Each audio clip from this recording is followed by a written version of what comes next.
color.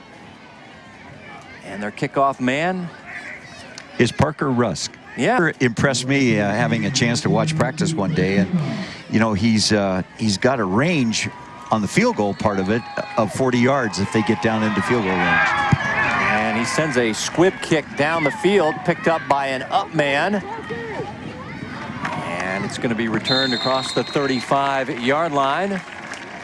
And that's Colin Henley with the return. As you take a look at Colton Oaks. Coach, you saw this guy in practice this week. Give us the scouting report on this Bonner Springs quarterback.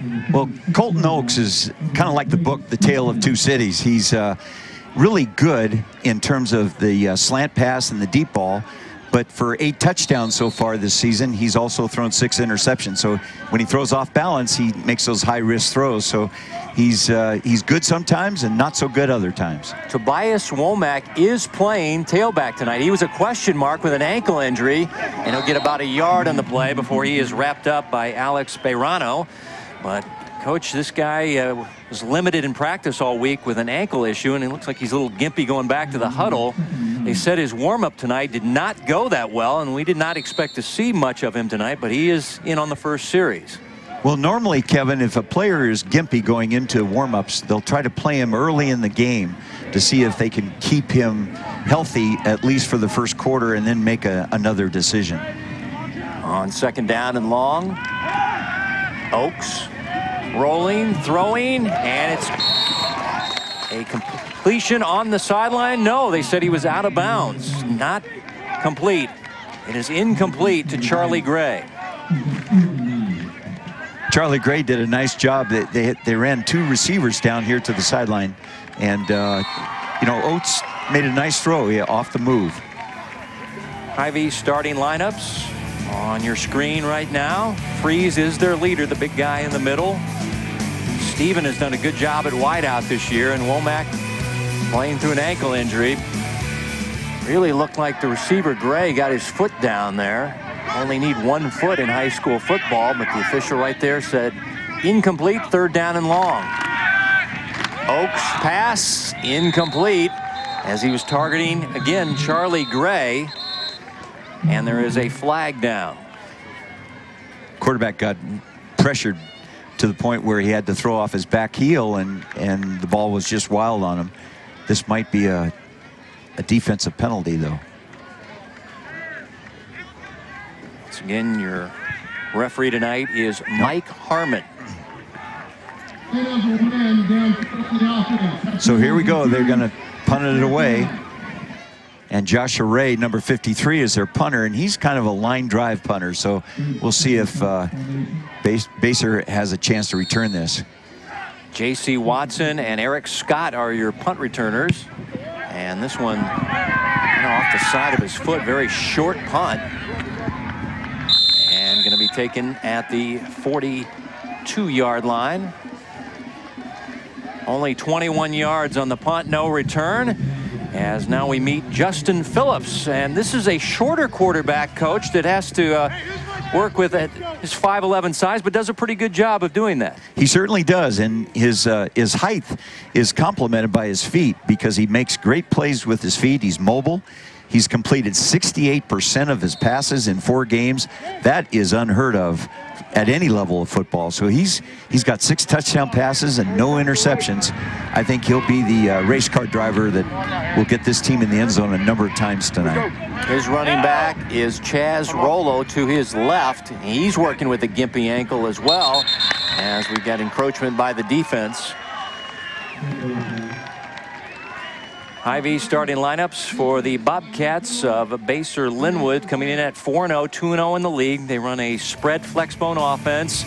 That's one of the Murphy twins' little brother, Luke Murphy. He's the left tackle. And these are the guys, the wideouts. Watson to move in from Virginia, and Rollo is their leading rusher.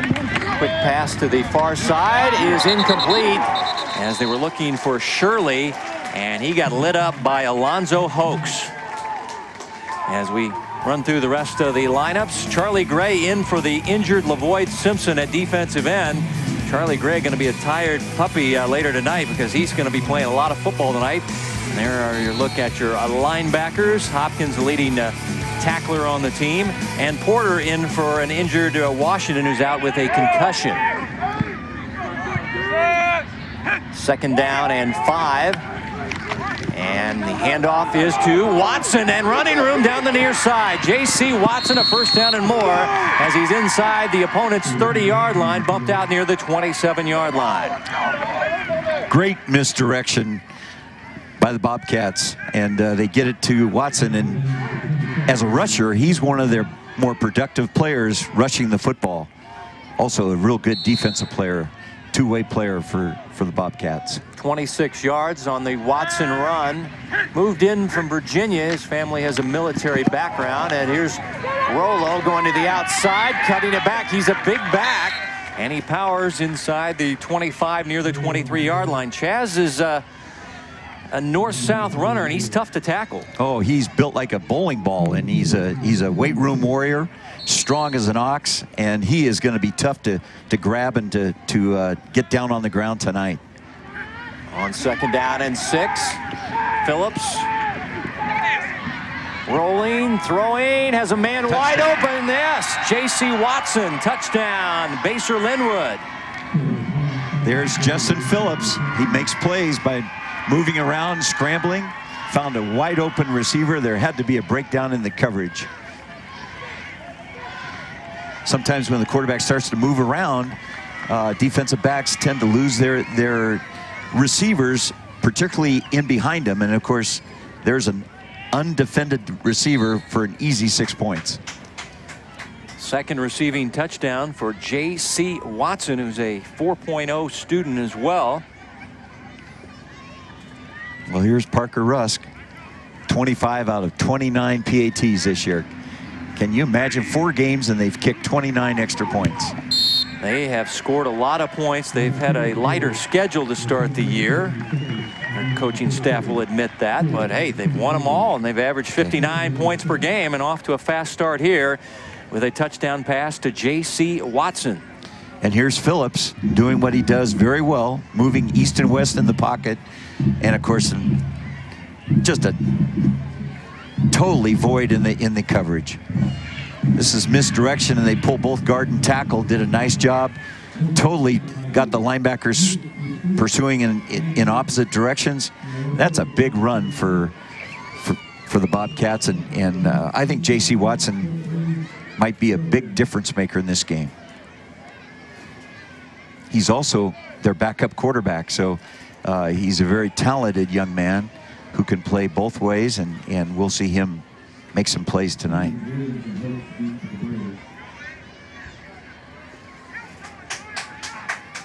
Well, here's Parker Rusk. He squibbed the last one. This time he really thumps it.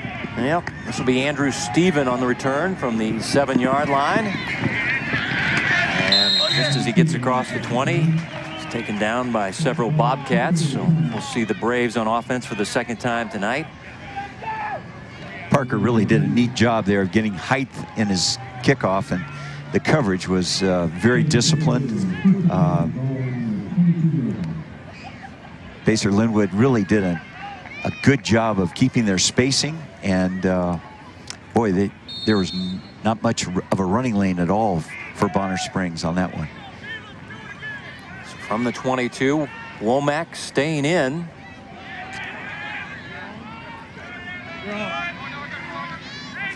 This is a spread offense run by Bonner Springs. They're 2-2 on the year. Give it off to Womack, and he's tripped up as he's not really able to get anything. As we take a look at your Basehor-Linwood starting lineup, Luke Willis has done a great job. He's probably the most improved defensive player. T.J. Williams is their top tackler.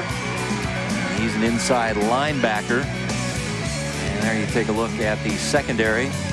Scott, very good as their free safety. No gain on the last play. 2nd down and 10. Oaks going to throw down the field to Jackson. Too long, incomplete. Coverage by J.C. Watson in the Bobcats secondary. They are getting pressure on the quarterback, but this is what Bonner Springs does well, and that is to throw the ball to the outside on the deep ball And you can see the quarterback gets knocked down again. That's the second knockdown of the game, and they've only had a series and a half thus far. But that's what Bonner Springs is going to try to do every once in a while. And of course, Basehor-Linwood is going to have to really be disciplined in their coverage to take that away. And Oaks throwing near side, wide and incomplete. Again, Barano with the quarterback pressure. Andrew Stephen was who he was looking for at the near sideline. So it's another like a 3-and-out for Bonner Springs. And Oaks looks frustrated as he goes to talk to his head coach. Well, he's getting really, you know, a pocket that's squeezing on him quickly. And he's a 51% passer coming into the game. And he's feeling the pressure right now that they cannot protect for him as well as they'd like to. Scott going to let this one hit. And it'll move inside the 40 near the 37-yard line. So this is a better punt. 36 yards. No return. As you take a look at Rod Stahlbomber, 38 years old. He and his wife Angela have 3 children. And like I said, Coach, I felt old interviewing these guys this week. He's 38 and the other guy on the other sideline's 31. I'm the old man in the room. I was very impressed with Coach Stahlbomber. He has his handprint on just every phase of the game for the Bobcats. And this is Rollo, and good job by the defensive line clogging things up. But he's another one of those products of their powerlifting program. Boy, they love their powerlifting at Basehor-Linwood.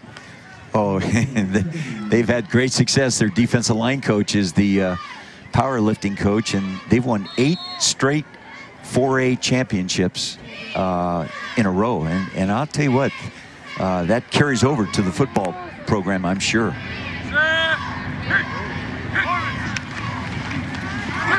And giving it off, and down the near side, running with the football is Zach McKnight.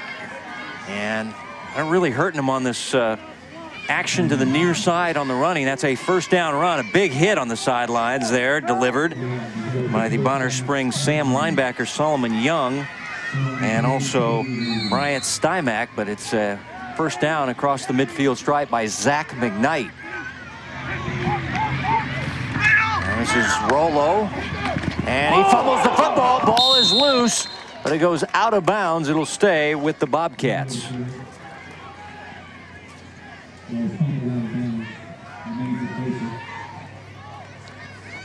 Bonner Springs' safety comes up, does a nice job. Jackson, he's a big 6'4" player, and he plays both ways, and he showed his ability to come up and fill the lane for the Braves that time.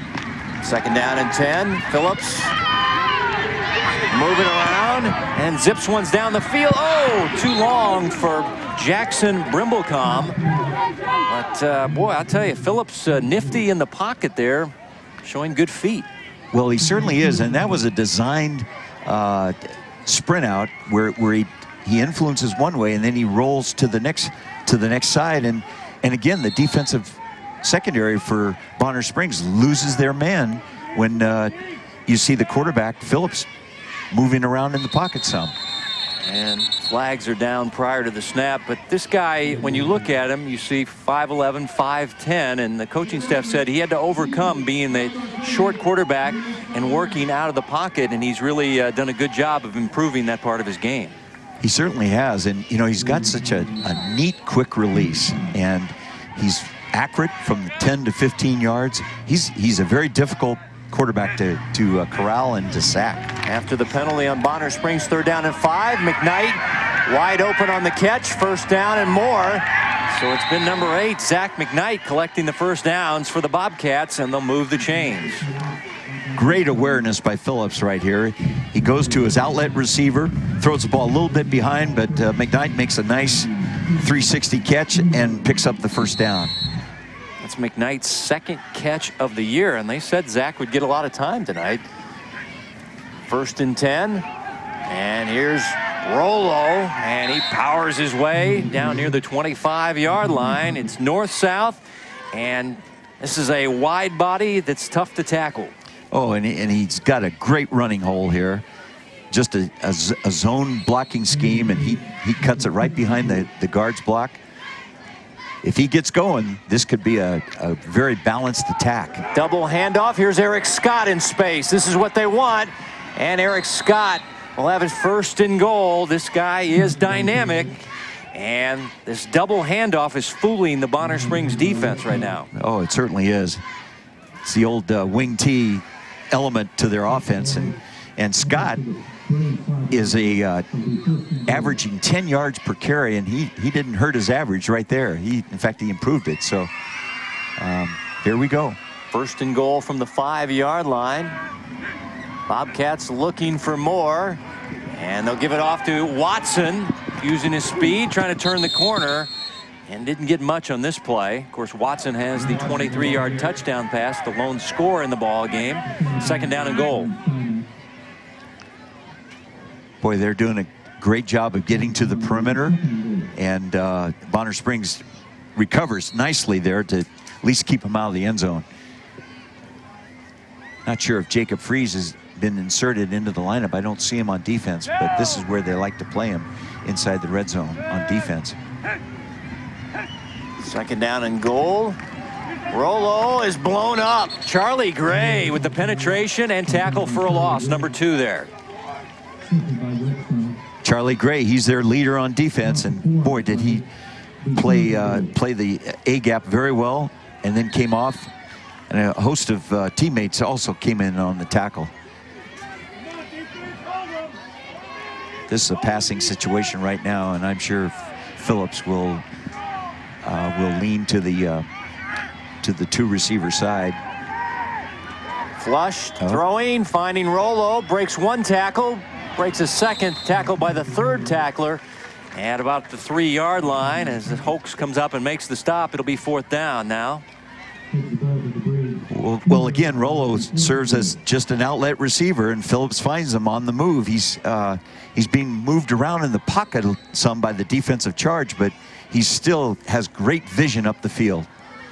Jackson able to bring him down there, Jamison Jackson, as you're going to see a field goal attempt by Parker Rusk. Rusk has 2 out of 3 so far, Kevin, this season, so this ought to be a chip shot for him. Shirley's the holder. 20-yard field goal attempt, and he's got number 3 on the year. Parker Rusk, the junior kicker, and the coaching staff raved about his consistency this year. Well, he certainly has been productive, and right there he demonstrated how he gets the ball up quickly, so there's no element of the block, and he's going to probably alter a few record books in Basehor-Linwood's football history. He's just a junior, and he'll keep it going. More Caw Valley action for you coming up Thursday in our Thursday varsity showcase game. Next week on October 6th, Tonganoxie and Turner. We got the Battle of the B's tonight. We got the Battle of the T's next Thursday the 6th on our Time Warner Cable varsity showcase game. It's Hawaiian night here in Bonner, and everybody wearing their Magnum PI shirts and leis tonight. Parker Rusk with the 20-yard field goal. Another good height in the corner. And on the return, the Braves are having difficulty getting too much. Good. As the kick is returned there by Devon Williams. Coming up next Friday, we check out action in the Eastern Kansas League in a rivalry game between a couple of Catholic programs here. St. Thomas Aquinas versus St. James Academy. That'll be on Friday the 7th of October. So this weekend we're going to turn the calendar to October. That ball game next Friday night. Aquinas and St. James Academy at Mill Valley High School is where the game is going to be played. So 1st and 10. And this is David Holt coming in. And we thought we'd see more of David with Womack's ankle being a little gimpy. Just a sophomore, so he gives him a little more quickness. And you notice that time they lined up with 2 backs in the backfield with their quarterback. So they might be thinking, okay, we may want to protect our quarterback a little bit more and give him some time, but the running game also is part of this element as well. Well, Womack is out there. Holt is in the backfield as well. Holt is more of an H-back. Here's Womack, and he'll get it out to the 25-yard line. Barano there to make the stop. And also involved was T.J. Williams, number 15, the inside linebacker, their leading tackler. He's a junior, also in their wrestling program during the winter months. He's a good one, and he's their so-called leader on defense. And not only does he obviously lead by production, but he's really a fiery practice player as well. Bonner with new uniforms. As of the last 2 games, they got their new Adidas uniforms. The kids really like them. They're tight-fitting. Here's their bunch formation. Quick pass, tall, incomplete. Charlie Gray got a hand on it, but couldn't reel it in. And it's going to be another 3 and out for the Braves. You can see right there, Kevin, where they're going to, by design, get Oaks outside to eliminate the pressure. But he is more of a pocket passer than he is an on-the-move passer, contrary to what Phillips does for the Bobcats. So at least they're attempting to give him more time to throw. Flag is down. Ray into it. Eric Scott muffed it. Or no, did he touch it or not? He's saying it was touched by a Bonner player, but we have flags on the play as Eric Scott was surrounded by black jerseys and looked like he glanced off one of them. He was calling for the fair catch. Once again, a penalty flag back at the line of scrimmage. And now the officials will meet there and talk about this might be multiple infractions on the play.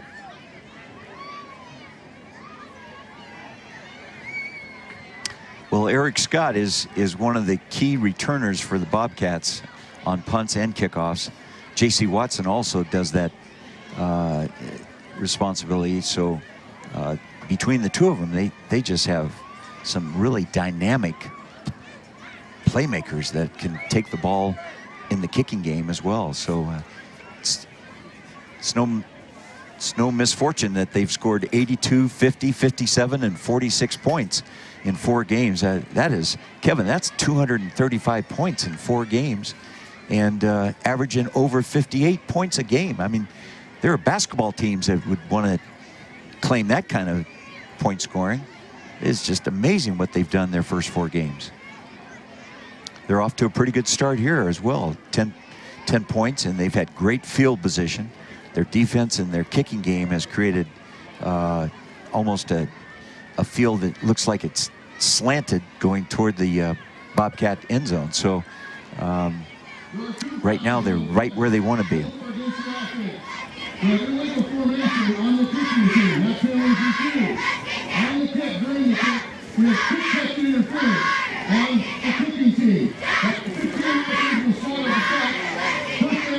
So a double penalty on Bonner Springs. They had an illegal formation with their punt team, and then they had illegal touching with their coverage elements. So here's the ball bouncing loose, but Eric Scott was in good shape because he hadn't touched the ball initially. So again, great field position, Kevin, for the Bobcats. And the penalty is starting to add up on Bonner Springs as the ball will be spotted at the 38-yard line. 1st and 10 plus territory for Justin Phillips and the Bobcat offense, leading 10-0. Here's Phillips, and he finds his man, Brimblecom, wide open. Jackson still on his feet, turning up the field, and he'll have it 1st and goal near the 5-yard line, make it the 6-yard line. It'll go for 32 and a 1st down. Well, Bonner Springs tried to play a 2-deep coverage and bring extra linebackers, so they lost their underneath coverage. And boy, Phillips just guts him down the middle, and Brimblecom was wide open. Both seam routes were wide open, so they really took advantage of that cover 2 that Bonner Springs attempted to play on that down. First and goal. Phillips throwing to the corner, and it's a touchdown. And the guy that got him there, Jackson Brimblecom, with a 6-yard touchdown reception. And it's all Basehor-Linwood in this rivalry matchup here late in the first quarter. Well, Jackson Brimblecom runs a post corner, and Phillips has a quick play action fake and then puts it right to the back pylon, back of the end zone. And obviously Jackson was not able to come off his safety position and make that play. And darn, Bobcats have it rolling right now. Second touchdown pass of the night by Phillips. He now has 8 on the year. Here's Parker Rusk. His foot might be getting tired right now in the first quarter. Maybe he's used to it, though. They've been scoring the points, and Brimblecom with his second receiving touchdown of the year. Well-designed play by the Bobcats. Just a little half roll, a little insert by the back to hold everybody, and then, of course, the throw back on a post corner.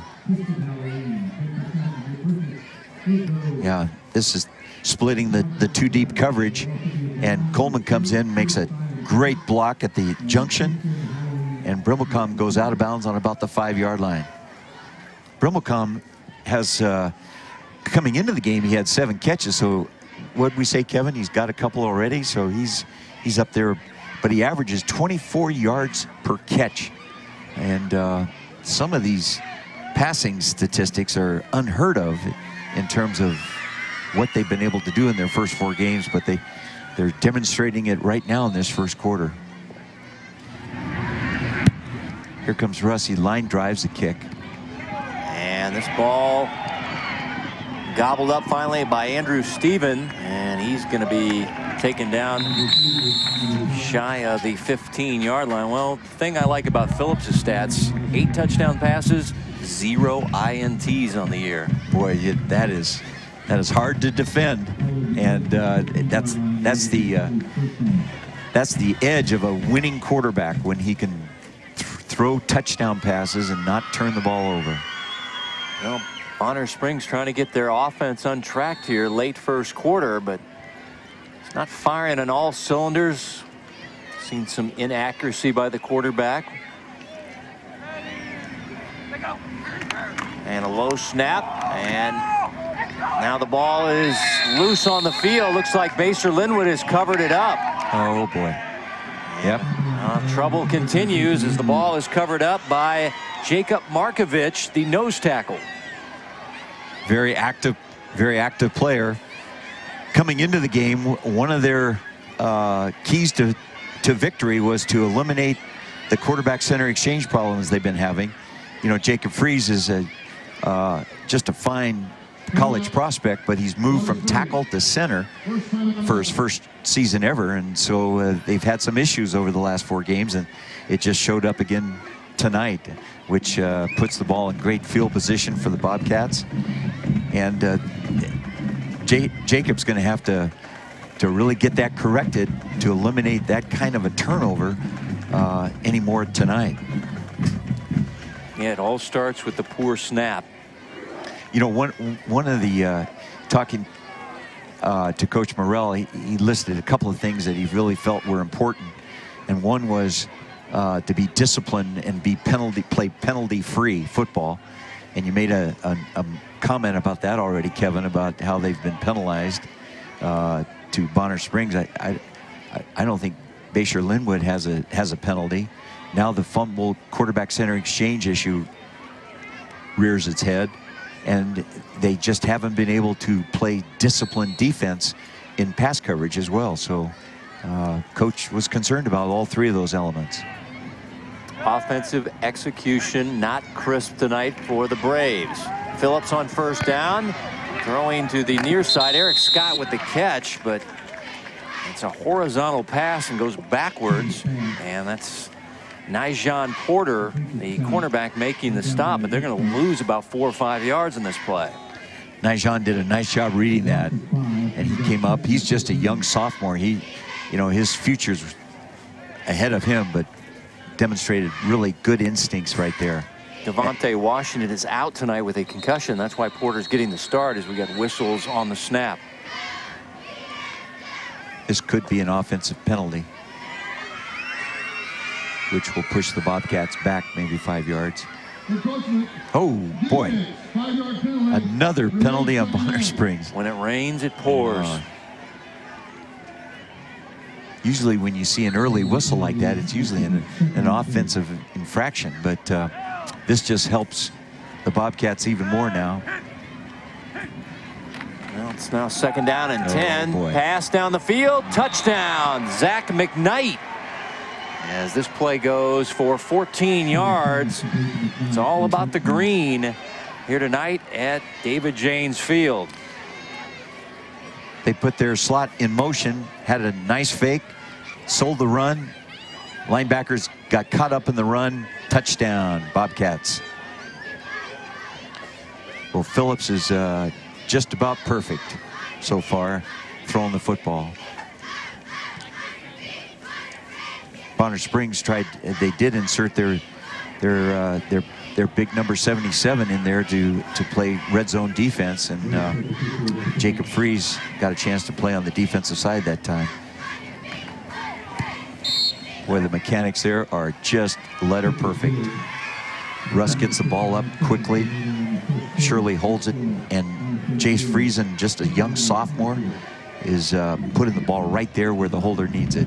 They look like they've got all the elements, all the components of their football team working in the right direction right now.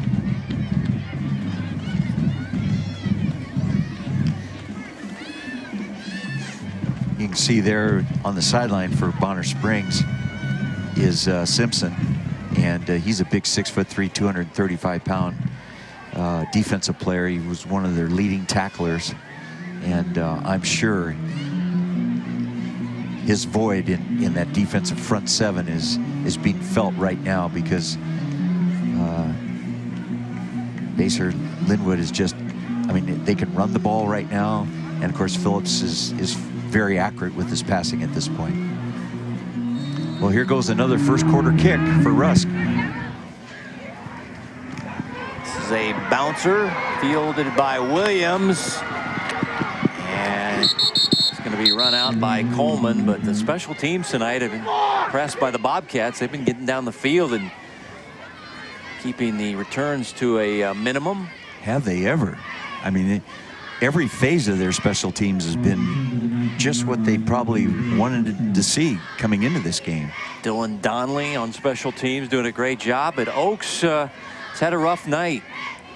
Passes have been a little off the mark, and once again, you mentioned that their head coach mentioned offensive execution hasn't been that sharp. Well, we've seen it play out thus far here in the first quarter. This team down 24-0. And Oaks going down the field to Jackson, and guess who? That's Phillips, who also plays. This is a smaller class team. The quarterback plays in the secondary, and the little guy got the inside position and knocked it away. Oh, he played the ball extremely well. He saw the ball all the way, and Oaks, you know, Oaks has got to lead his receiver more. He's got to be able to put the ball out there just another 5 yards or so the receiver can run through the catch. And so he's not quite on right now, but he needs to settle down and pick up some first downs for his offense. High snap, sets up the screen to Andrew Stephen, and he is knocked off his feet by Rollo, who's getting some time at linebacker. They said his time would be limited, and I don't know, Rollo didn't really make a tackle. He just pushed this guy to the ground. Watch number 27 come up here. This is like a push. Doink. It's not wrapping up, it's just knocking the guy down. Good call, though, you know, with Porter taking the ball for a first down. That's one of the keys to success for Coach Morrell, was to generate more first downs to keep the Bobcat offense off the field. And now the quarterback under duress gets away. Throwing down the field, intercepted by Eric Scott. Eric down the sidelines, and he'll take it to the house. Touchdown, Basehor-Linwood. A defensive score this time. Well, if the play holds, there is a flag on the field. Okay. Where's this flag at, Coach? I'm not seeing it. It must be on the far side of the field. Yes, it's on the far about one of the defenders might have been a legal block 22-yard line. Oh, that will wave it off. Roughing the passer on the Basehor defense. It's a big penalty. I'm sure that's a call that Coach Stahlbomber is going to have a talk with his young man. Let's see who does it. Yeah, right there. Just as he released the ball. But that's Colton Oaks. Again, when he throws off balance, he tends to create some high-risk throws, and that was a very painful interception, even though it was called back. First couple of first downs recorded by the Braves. This one via the penalty. As David Holt in the backfield. Got a bunch receiver set to the quarterback's left. And David Holt trying to run around the corner. Not enough speed. He'll lose yardage on the play. T.J. Williams runs him out, and another flag is down.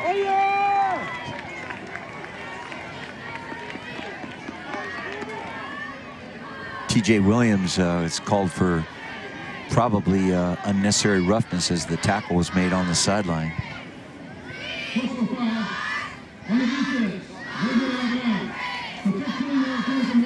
Yeah, personal foul. So that'll be a 15-yard mark off.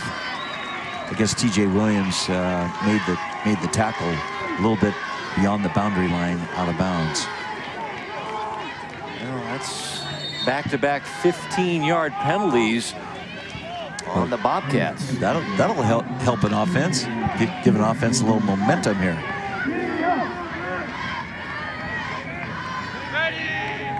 From the 38, Oaks throwing down the field, and this is intercepted by Justin Phillips.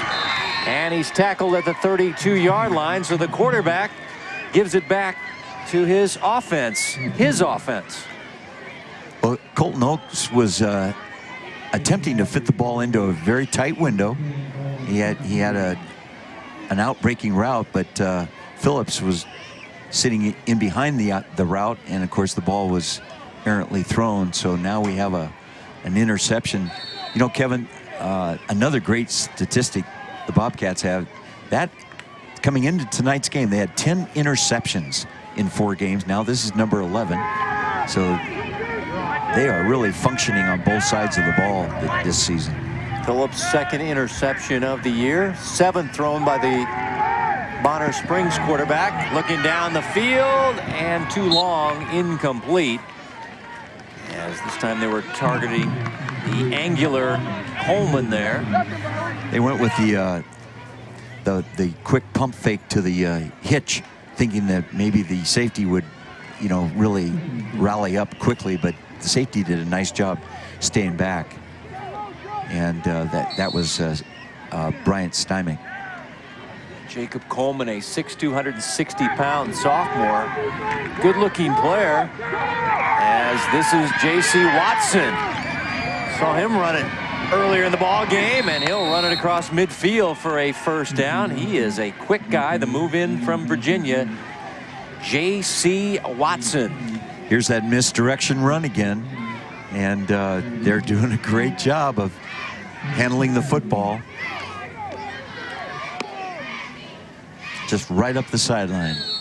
22 yards and a first down. Devon Williams tried to push him out of bounds. He couldn't quite make the play. Still got another 5 yards. And Rollo running into the Mike linebacker Hopkins, who's the leading tackler for Bonner. And he'll get a short pickup.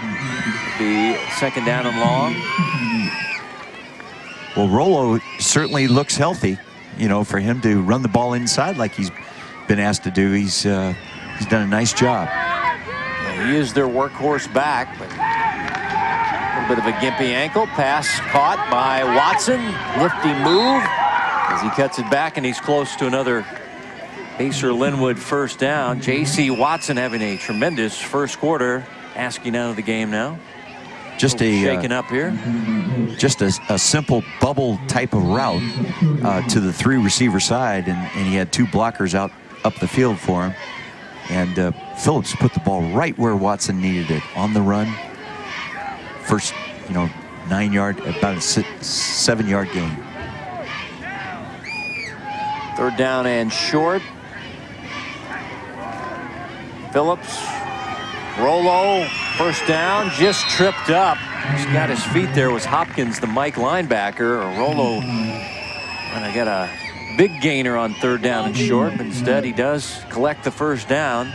He sure does, and good job of running the football with his eyes. He bounced that one. Actually, the play was intended to go up inside. He bounced it around, found the 1st down marker.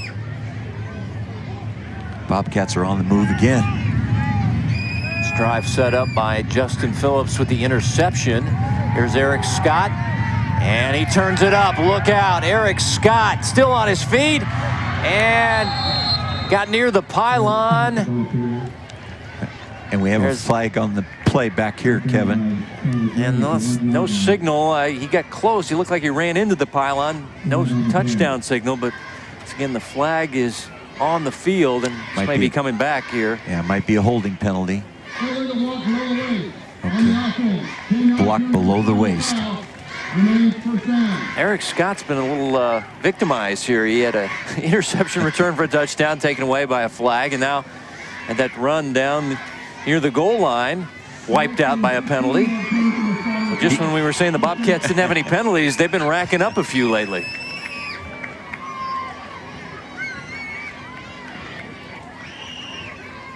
Yeah, there's a block below the waist. That's a health issue that safety issue. The officials are really looking hard at.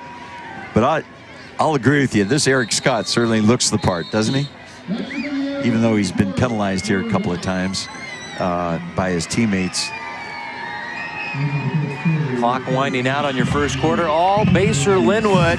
They lead it 24-0 at Bonner Springs in Kaw Valley League action as you're watching the Hy-Vee High School Game of the Week only on the Time Warner Cable Sports Channel.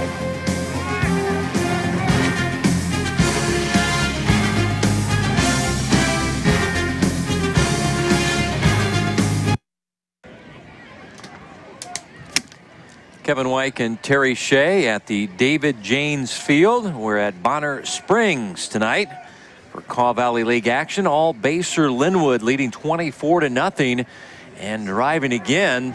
Penalty flag has hurt the Bobcats on this drive. Now facing a 1st and 22 as we start play in the second quarter. We're watching the Hy-Vee High School Game of the Week here on the Time Warner Cable Sports Channel. And more flags. Basehor-Linwood lined up in a 3-by-1 formation, which they've been having some really productive success so far with that formation. So they found something they like, and they're going to keep going to the whip with that.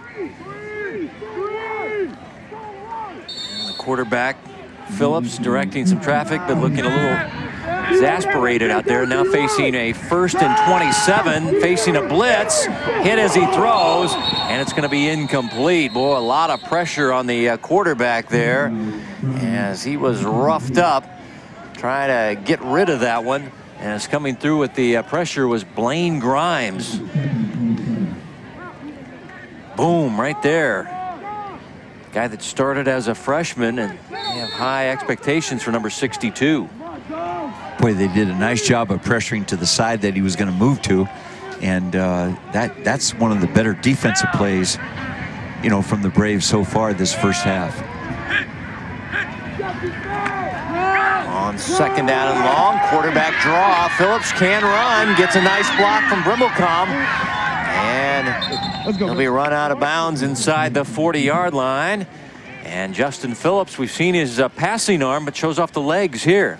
Well, he can certainly carry the football as well. He's got an 8-yard rushing average, and these are designed quarterback runs that the coaches put him into. The perimeter players for Basehor-Linwood do a great job blocking up the field on run plays or catch and run plays from the passing game. Here's that 3-by-1 formation again to the wide field. Third down and 18, going down the field, and the pass on a dive can't be reeled in. Good attempt though there, as that was Brimblecom laying out, but could not bring it in. It's incomplete. It's fourth down. Here's Phillips airing it out, puts good air in the ball. Brimblecom stretches out obviously and tries to make a diving catch. They must see something here when they go to that 3-by-1 formation, because Brimblecom gets one-on-one coverage, and they seem to be going to him a lot more than they have in the previous games. Speaking of going for it, 4th and 18. Now Phillips dropping back like he might pooch punt this, and yes, he is.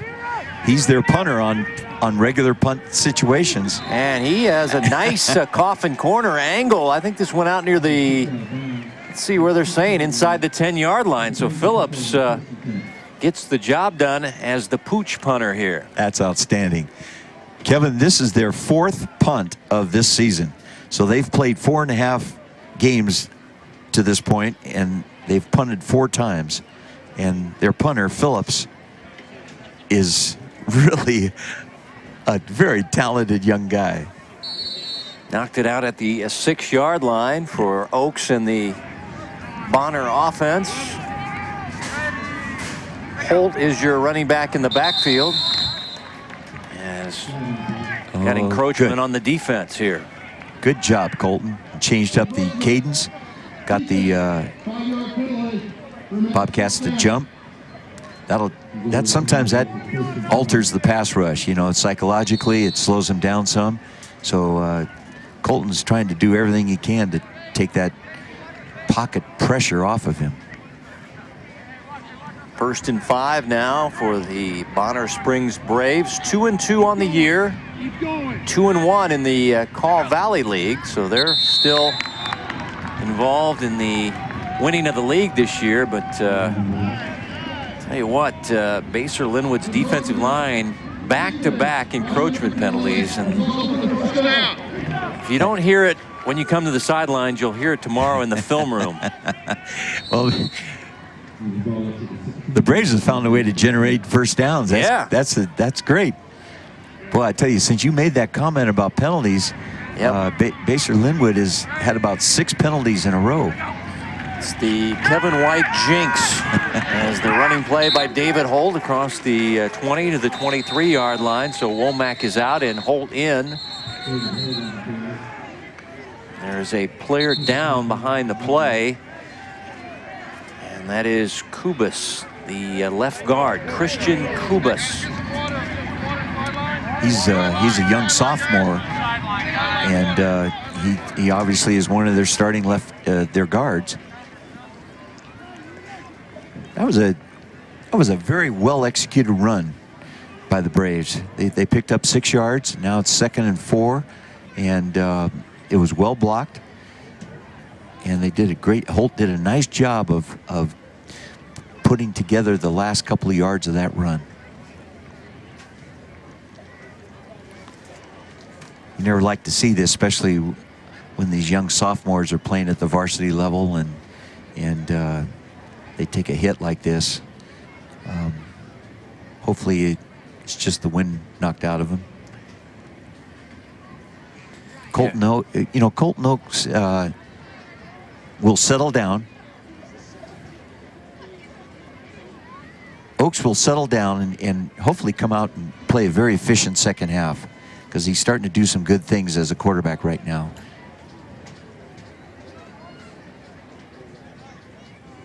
Yeah, gets rolled up. Kubas gets rolled up, and now they're looking at his lower leg, but he's going to have to come out, and hopefully he can come off on his own.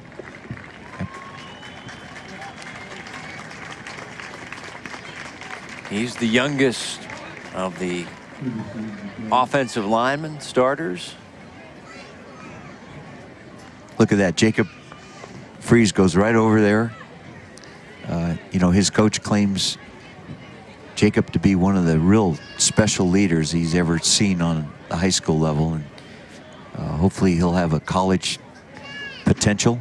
He certainly has the stature and he's, you know, having played tackle, he might be able to play just about any one of the 3 positions at the college level.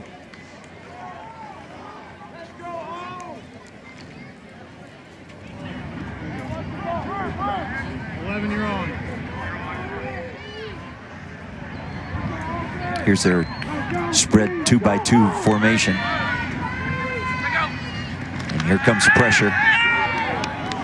Throw down the field, looking for Jackson. Incomplete. Good coverage there by Watson. Very good coverage. J.C. Watson is a very talented young man. And, you know, technique-wise, he's got good skills on the defensive side of the ball, playing corner.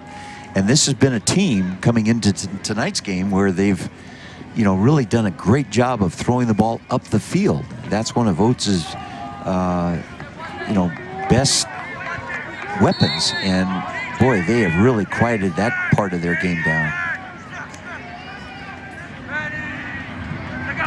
Second down and 4. And David Holt running for the first down. Move the chains for Bonner. Good run. T.J. Williams wraps him up, but David Holt, they said, would get more totes tonight with the Womack having the bad ankle and taking advantage here. He bounces it outside. Good vision on that run. You know, this is what Coach Morrell really wanted to try to put into his game plan, is, you know, accumulating first downs and keeping Basehor-Linwood off the field offensively.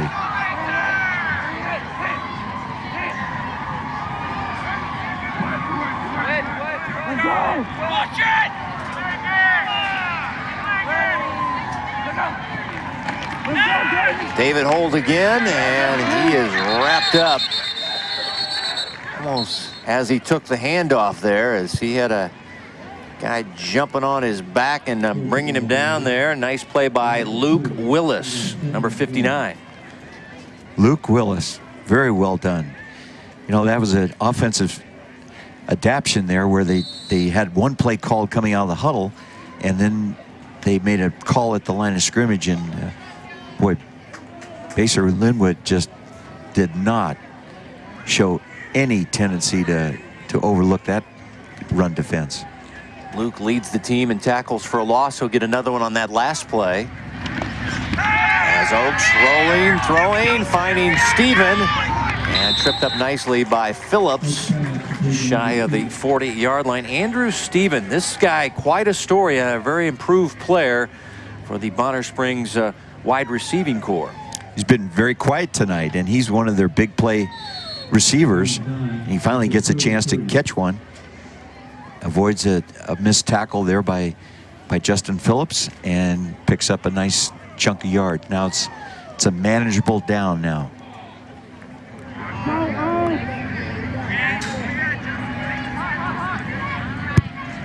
Third down and 3 facing the Braves offense. Quick slant, and it's caught by Tanner Hitchcock. And it's should be enough for the first down from the side angle view. Tanner, a nationally ranked wrestler at 125, so he's a big-time wrestler and a good wide receiver, and it is a first down for Bonner. Well executed by the quarterback and receiver. Watching Oaks in practice the other day, Kevin, I thought one of his most accurate and efficient passes was his ability to throw the slant route, particularly to his left side. So that was a clutch third down conversion right there. Another good job by the quarterback, changing the cadence. Not sure who the call will be on. And this one looks like it's going to be on the offense, because the defensive line was clapping. Yes. So when you change that cadence up, you always have that potential to you know, mix up your own players. And sometimes when you have I'm not sure who moved, but when you have a couple of new offensive linemen enter the game, that's a concern when you mix up the cadence. But I think Colton's doing the right thing. This is a team on defense that loves to slant, loves to bring pressure.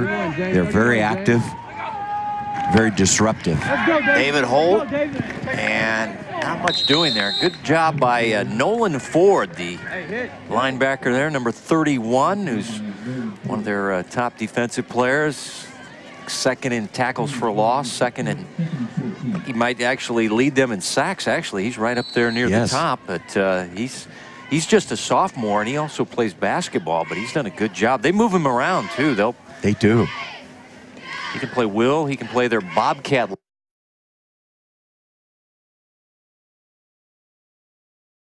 But Rollo's a two-way player, so they like to give him some breaks because he totes the rock. And well, Coach Stahlbaumer calls him his best defensive sophomore that he has on his team this year. They blitz the linebackers. Oaks throwing down the field, incomplete. Looked like he was looking for Holt out of the backfield, and the pressure was coming quickly as the linebackers were just running free right up the middle.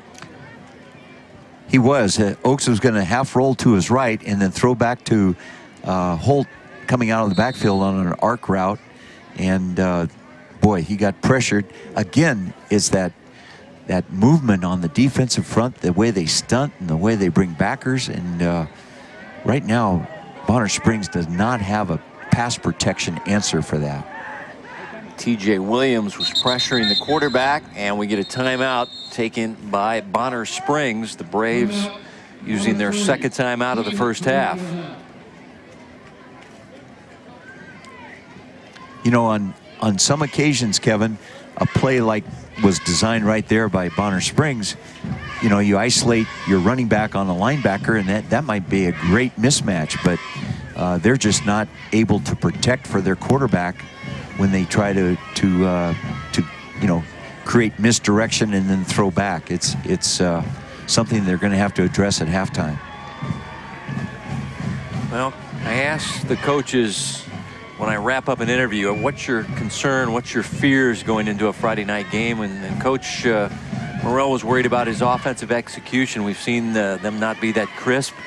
But on the other side, Coach Stahlbaumer said, I'm worried about our pass defense because we haven't been really put to the test in our secondary. But I think Coach Stahlbaumer's got to be happy with how his secondary's played this game. Without a doubt.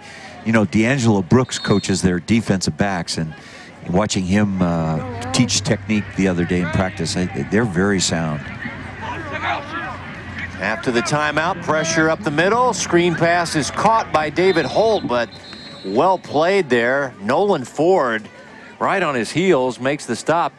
Check that. That's Andrew Stephen, I beg your pardon, with the last catch. I think they're going to call Andrew Stephen on a illegal motion. He was coming into the line of scrimmage on his motion, and sure enough, that's going to nullify the play. Penalty is declined, but yeah, there you see him coming in there. They're trying to set up that screen pass to him. They got it to him, but Nolan Ford, boy, right place at the right time, makes the stop. So fourth down and long, and punting time for Joshua Ray. Here's Eric Scott gonna let this one hit. It's a nice Braves hop inside the 20 and get inside the 15-yard line with the nice field turf roll. And it'll be the Bobcats football as they lead it 24-0. And a good night thus far for Justin Phillips. He's thrown a couple of touchdown passes, and he's also picked one off playing in the secondary for the Basehor-Linwood defense.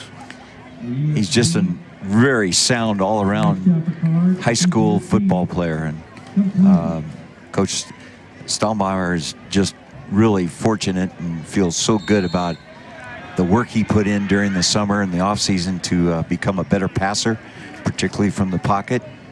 And right now he's really hurting Bonner Springs with his movement. Three-year starter. He'll hand it off to Rollo, and he is going nowhere. Solomon Young made the first contact, number 6. And looks like they might lose yardage. It'll be a tackle for a loss by the Sam linebacker, Solomon Young, a senior.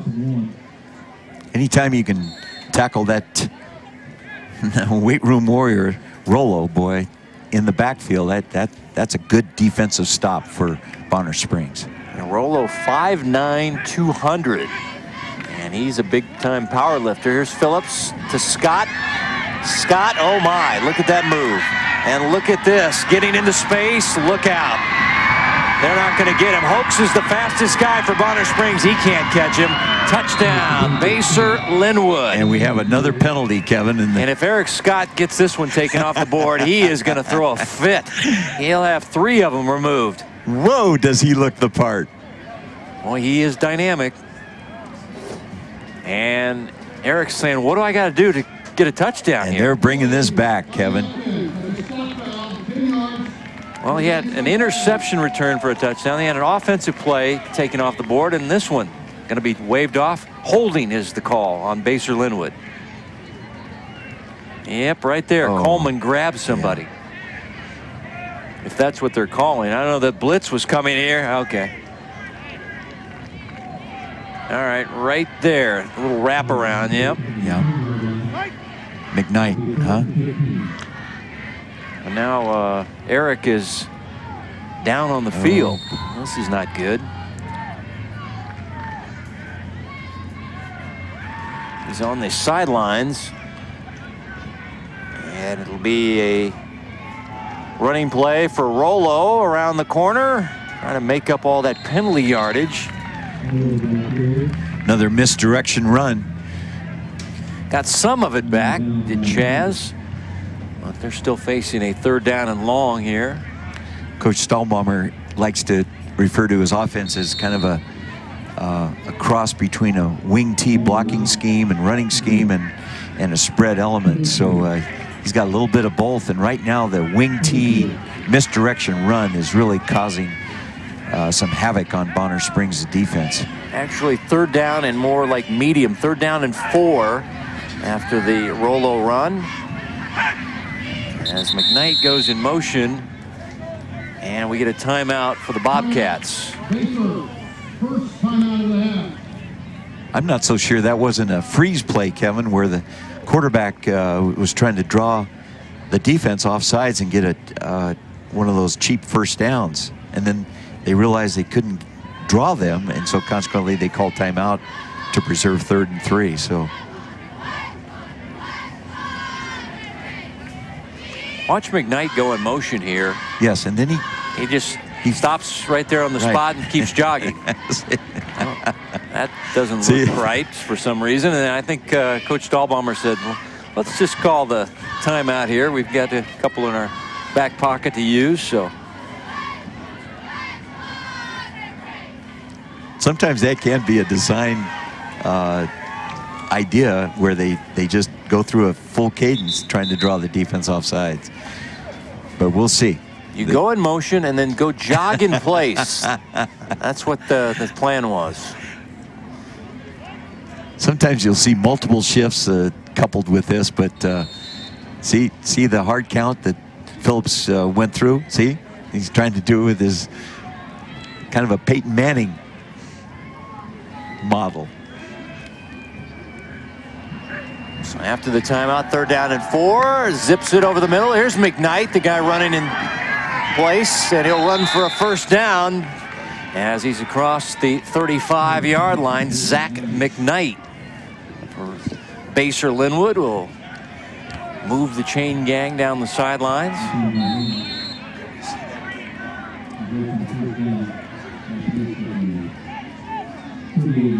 See, here's Basehor-Linwood taking advantage of the linebackers leaving their coverage areas to blitz, and they just don't have an answer for that little check down that McKnight has caught a couple of those already tonight in critical downs. And now the quarterback getting away, scrambling, Phillips, and goes out of bounds as he crosses midfield, as he's going to have 14 yards and a 1st down. Justin Phillips should have been sacked here. How'd he get out of this?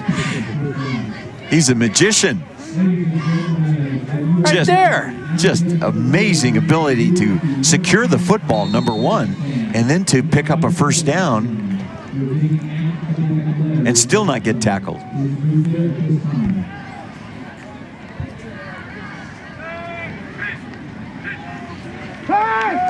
down. Throwing down the field, and the pass is caught right near the first down stake by Eric Scott. Good to see him back in. I think he might have been cramping there on the sideline, but or frustrated that every time he takes one to the house, it's called back with a penalty on his Bobcats. Boy.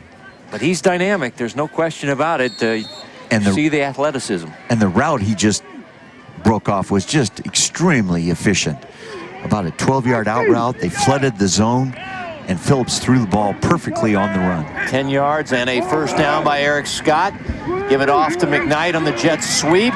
Cuts it back nicely and wrapped up as he's down to the 35-yard line, making the stop William Bowles. McKnight doing a good job on this drive. They're using him on the jet sweep. You've seen him kind of go where those linebackers vacate the area with the blitz and just settling down and leaving the quarterback an easy option to throw. He's done a good job on this drive. He sure has. Watson's back in. And they'll double-hand it off. Ball on the field. Watson able to get it. Looked like on the second handoff to JC, Eric Scott didn't quite make the clean exchange there, and the fumble will cost him some yardage here. And Bonner Springs finally got some penetration on those misdirections and did a nice job of disrupting that. Didn't get a chance to see which number that was, but they got some good penetration there to disrupt that run play. Here's third down. We'll see if Phillips has got some magic in him. Third down and long. Phillips under pressure is sacked this time. Charlie Gray at midfield records the sack for Bonner Springs. And that'll be his first sack of the year. Well, that's a big defensive play for Bonner Springs. They brought two backers, and Phillips obviously was outnumbered there in terms of protectors. And Bonner Springs did a great job on third and long to force him into a punt situation. Now Kevin, here's their fifth punt of the season right here. They've punted twice tonight, which is probably more than they had the first 4 games. First one was a pooch punt. Phillips sending it down the field. And this will be Hoax with the fair catch at the 20-yard line. Well, that was a good defensive series for Bonner Springs. I know Phillips escaped pressure on one play, and that was a backbreaker for a first down. But other than that, Bonner Springs really settled into a nice aggressive mode. And you know, they're going to have to continue to pull the right button or push the right buttons when it comes to pressure.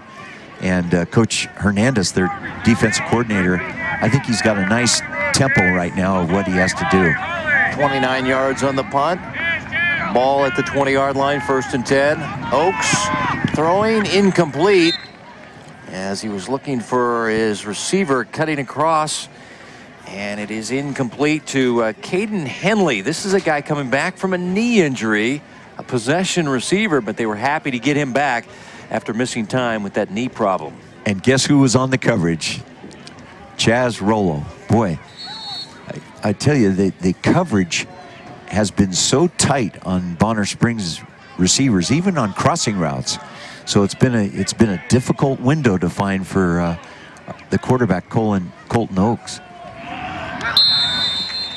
And Luke Willis will be called for encroachment.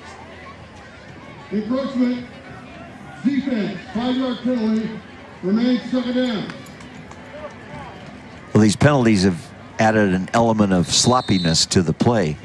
It's taken away some of the more exciting plays that you'll see in any game. But right now, it's kind of slowed things down. It's disrupted the momentum of both teams.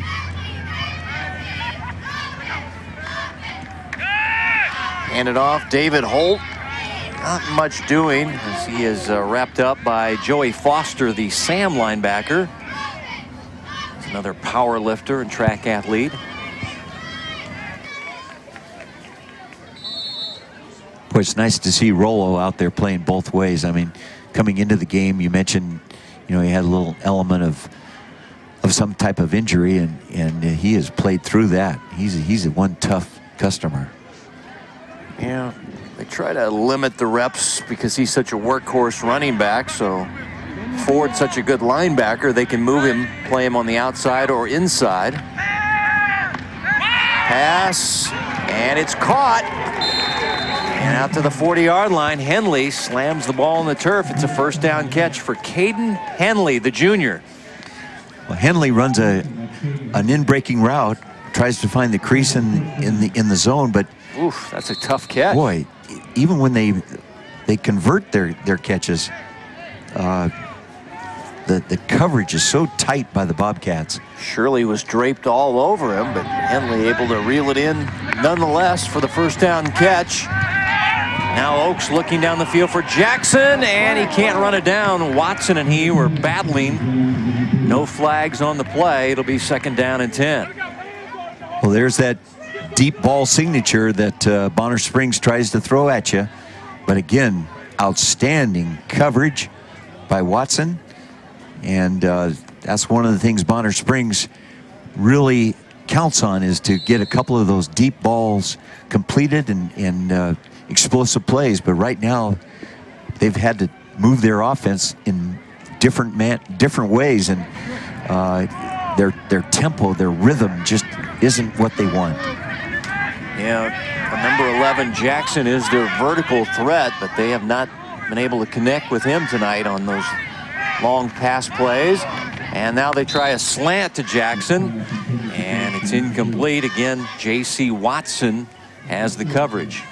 And there's that slant to the left side of the formation, and that's one of Colton's more accurate balls. But today, right now, he throws the ball way too high, and there's no chance for Jackson to have the opportunity for that one. But coming into the game, I thought that would be one of their best, most productive pass concepts.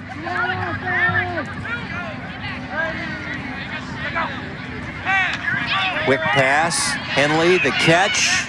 Nice play by Shirley to come up and make the stop. The strong safety makes the sure-handed stop and prevents the first down. It'll be fourth down. Jackson Shirley, number 4, the 190-pound senior. Good tackling in space by the Bobcats tonight. Joshua Ray has been a busy night. The punter for Bonner. Oh, yeah.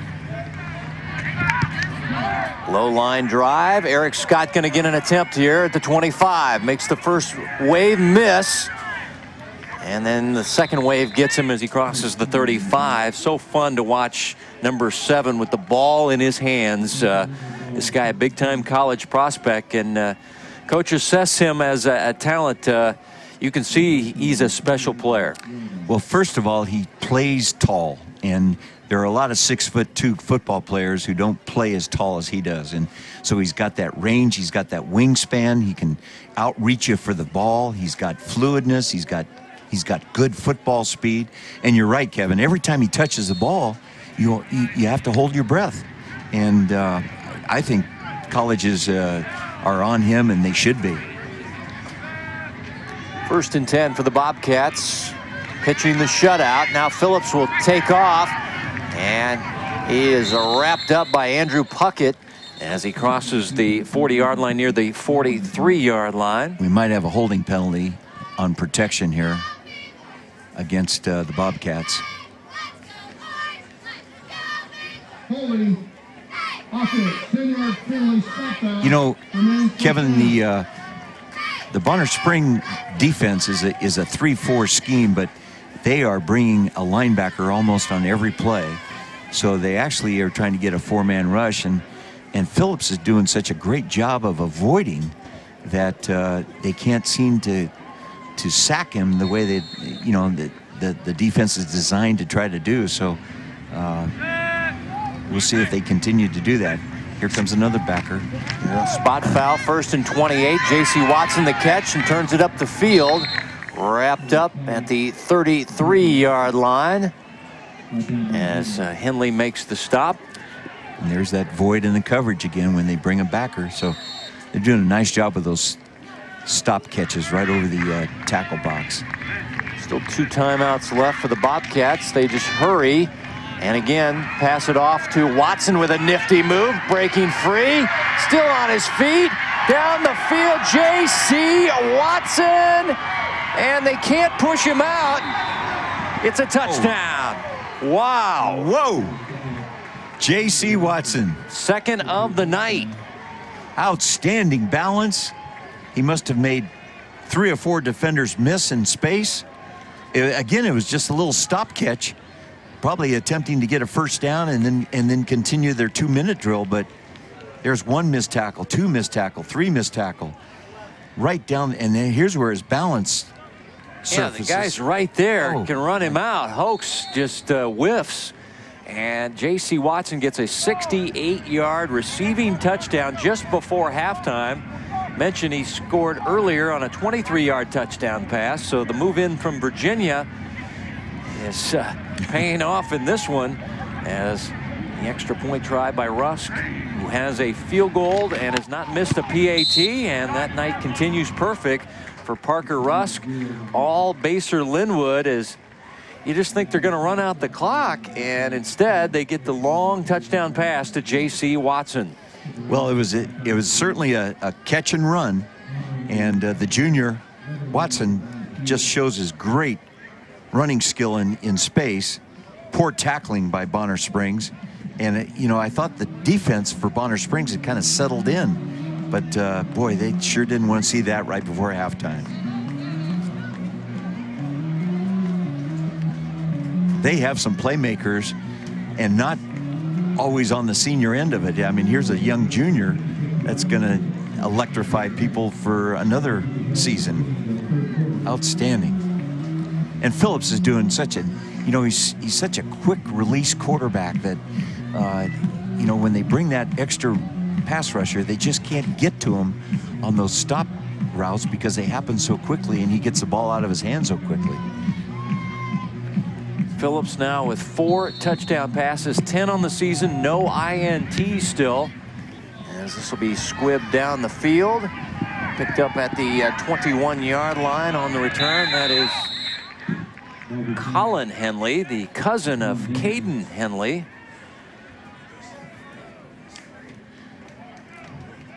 Well, they've got 7 seconds now, and they've got a long ways to go unless they pull off a double lateral type of play.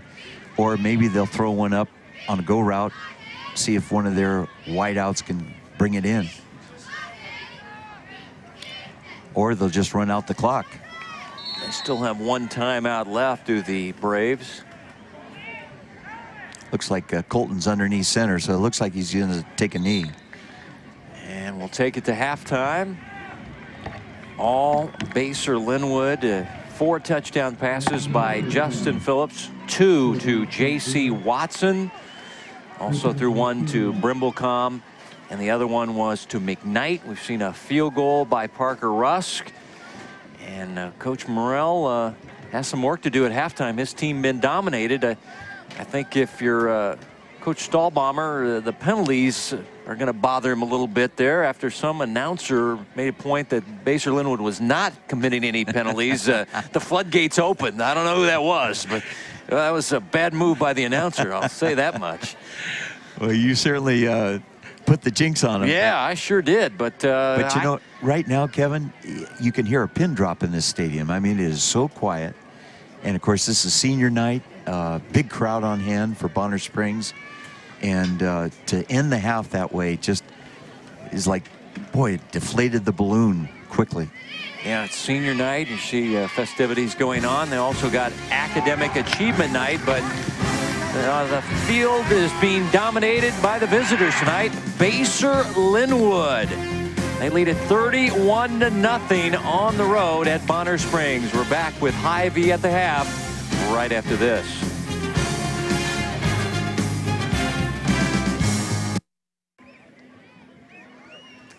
Welcome back to the David Janes Field at Bonner Springs as we bring you Hy-Vee at the half. And Basehor-Linwood, the dominant team here. They've had some penalties, yes, but really, Coach, they've got their offense clicking, and their coach was kind of worried about their pass defense, but I think that's been very good as well here through 2 quarters of play. They certainly have done a great job of taking away the explosive play of Bonner Springs, and they've done a good job of contesting just even the completions, and they're tackling well. You know, you have to give a lot of credit to their defensive coaching staff. I know Brian Lohaffer is the coordinator, but D'Angelo Brooks has done a great job of coaching the secondary, and the guys are playing that way, and it's very impressive. Let's take a look at the Hy-Vee first half highlights. Run us down the action here. A lot of offensive highlights for the Bobcats. Well, this is early in the first quarter, and J.C. Watson takes a misdirection run and puts it down in the red zone, and then he comes wide open off of a scramble by Phillips. See the quick release by Phillips to Brimblecom, and then he floats one into the back corner of the end zone to Brimblecom for another score for the Bobcats. And there's McKnight finding a seam in the coverage, and here's J.C. Watson taking off with 40 seconds left on the halftime clock, and avoids 4 tackles, runs down the sideline with great balance, finds his way into the end zone, and there's one happy Justin Phillips. And we'll have your Hy-Vee numbers coming up momentarily as you're watching Hy-Vee at the Half on the Time Warner Cable Sports Channel.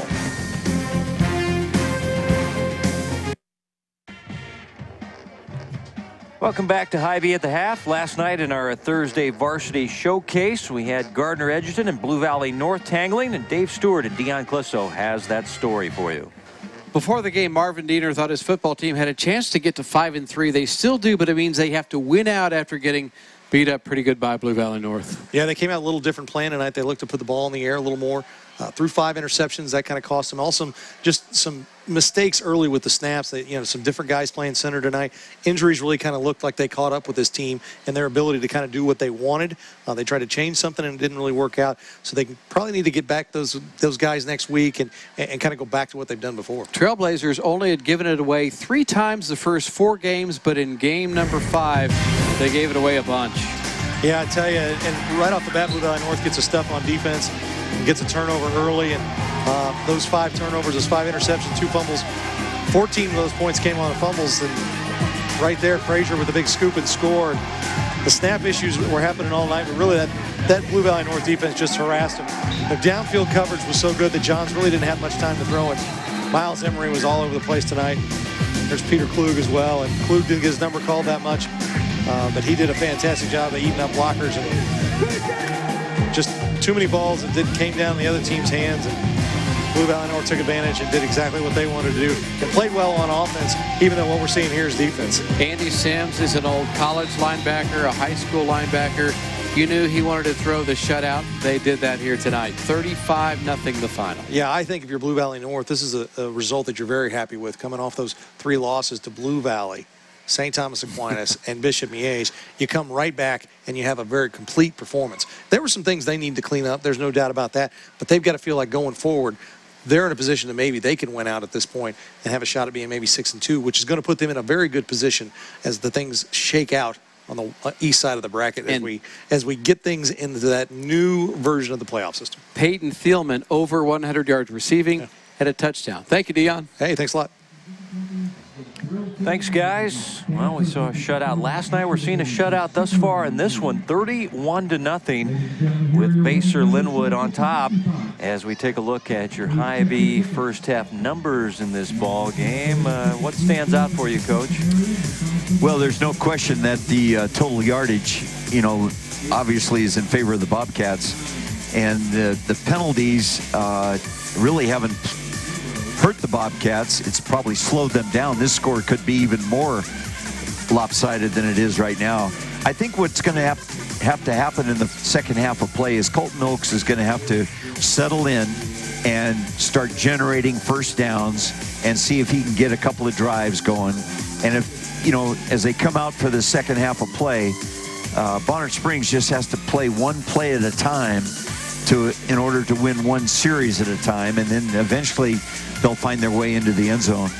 That's the approach, and obviously Basehor-Linwood's defense is going to have something to say about that, because they've been playing just tremendously well in terms of space tackling, subtle pressure on the quarterback, and then hard pressure on the quarterback, and then tighter than tight coverage on all the pass routes. And once again, your stats and halftime report brought to you by your employee-owned Hy-Vee stores, where there's a helpful smile in every aisle. I had dinner at Hy-Vee last night. Sushi. Yes, I had the salmon sushi.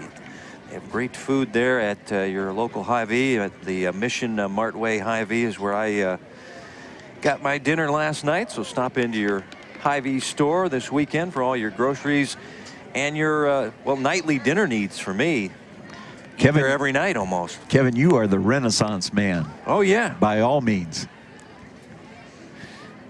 The man of the jinx with the penalties. As you look at the night for Oaks, his accuracy has not been great on the season, and thus far in this one, not so great. 5 of 17. You'd like to see that percentage a little higher. And specifically, some of the passes that he executes very well in previous games and in practice, he's missed on. So right now he just has to settle down, and he will. He's a junior, and Coach Morrell will obviously have some very strong thoughts for him to help him along the way. This is a big half for Colton Oaks as he grows as a quarterback. He's got to be able to play through this and see if he can generate some success and leave this game with a good taste.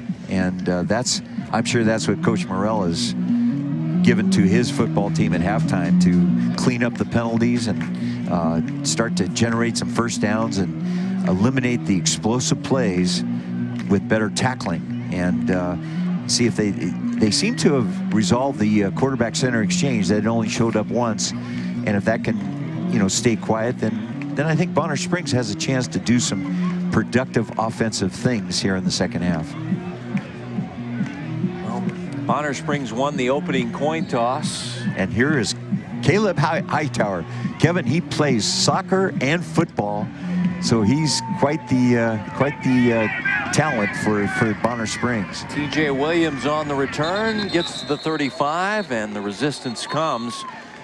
Of course, T.J. is their inside linebacker, playing special teams, but be good field position now for Basehor-Linwood, trying to tack on to their 31-0 lead here. Coach Hernandez is on the sideline with his Bonner Springs defense, really trying to create some fire and passion and see if they'll respond. Good night thus far for Justin Phillips. Oh, by the way, you can throw in an interception when he's been playing in the secondary for Basehor-Linwood.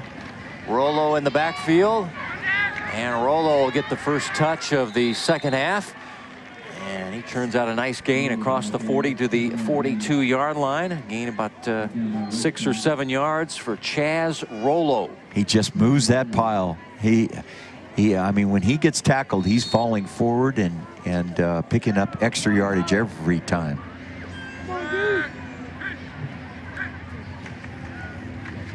Now Chas is going to lose yardage as the blitz was coming. As Dustin Hopkins, the inside linebacker, able to make the stop. Excellent defensive scheme right there. They had the right call. 2 inside backers blitzed, clogged up the run, tackled Rollo for a loss, and here we go. 3rd down.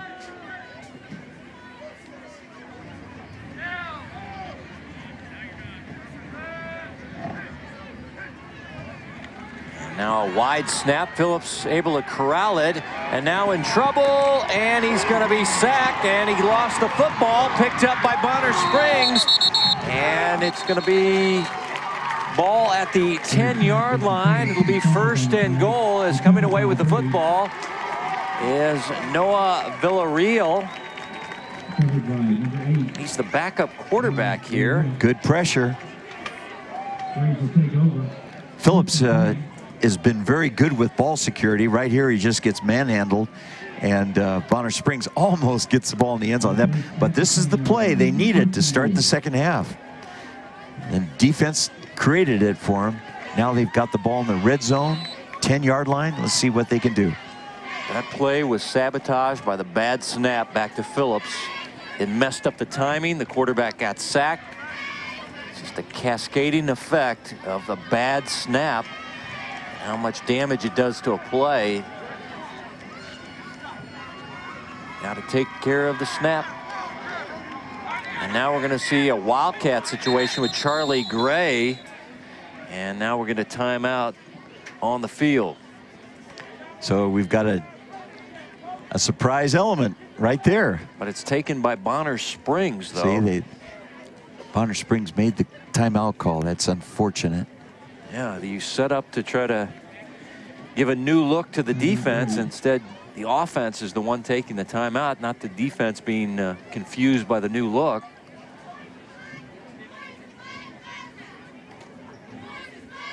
I'm sure with Charlie Gray in the quarterback slot, they had a designed run of some sort. They had two backs along with him, so I'm sure they felt like they could come out and do something with the running game with that combination of offensive personnel.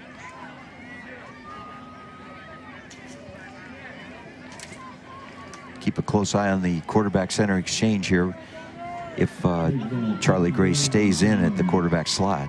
No, he is still out there, and they two running backs flanking the quarterback. Charlie's just going to take off and run and power into T.J. Williams, and he'll get yardage down near the 7. Charlie is a physical player.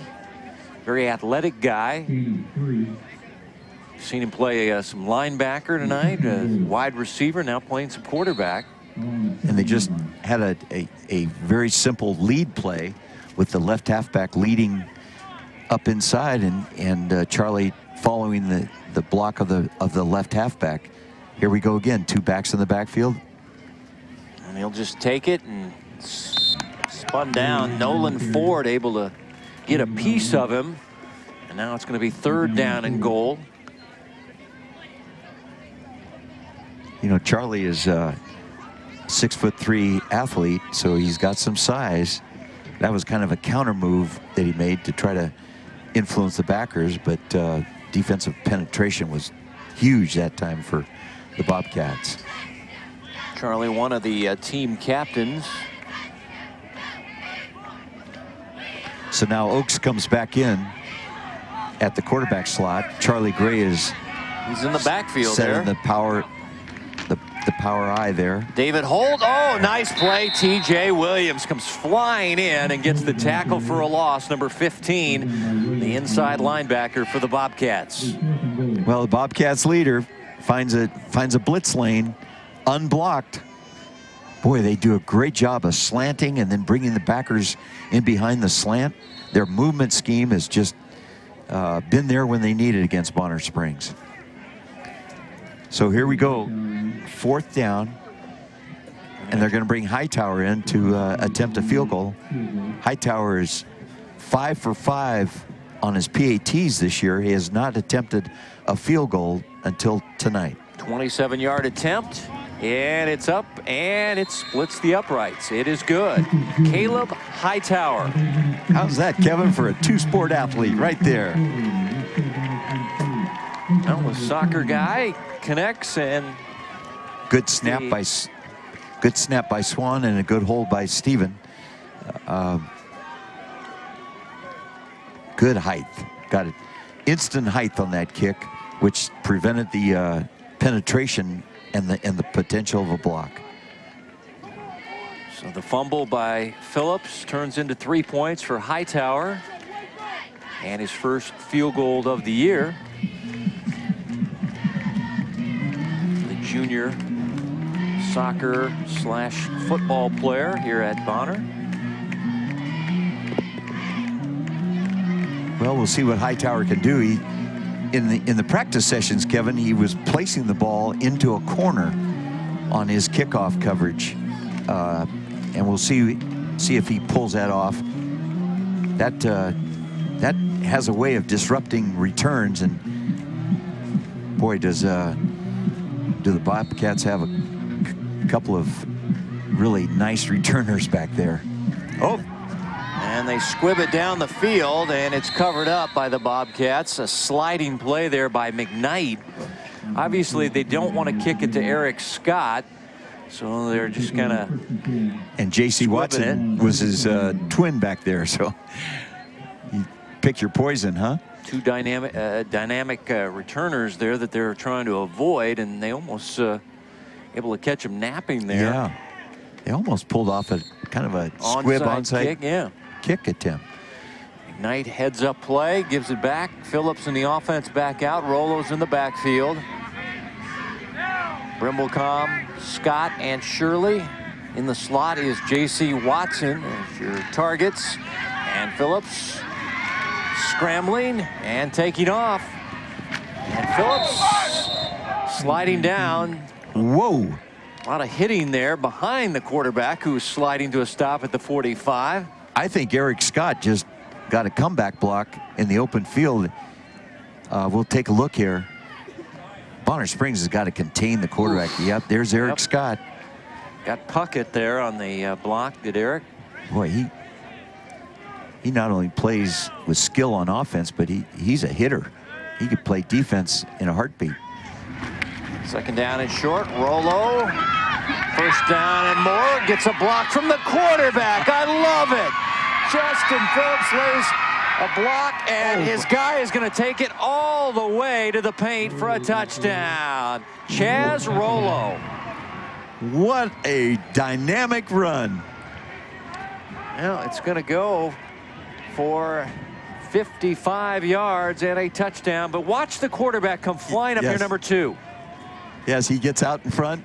Right there. Puts a shoulder into yeah, he didn't Jackson. As much of a block as I thought. But Jackson almost had the tackle. There's Rollo down the sideline, just like J.C. Watson, except this time he's unchased. Outstanding run.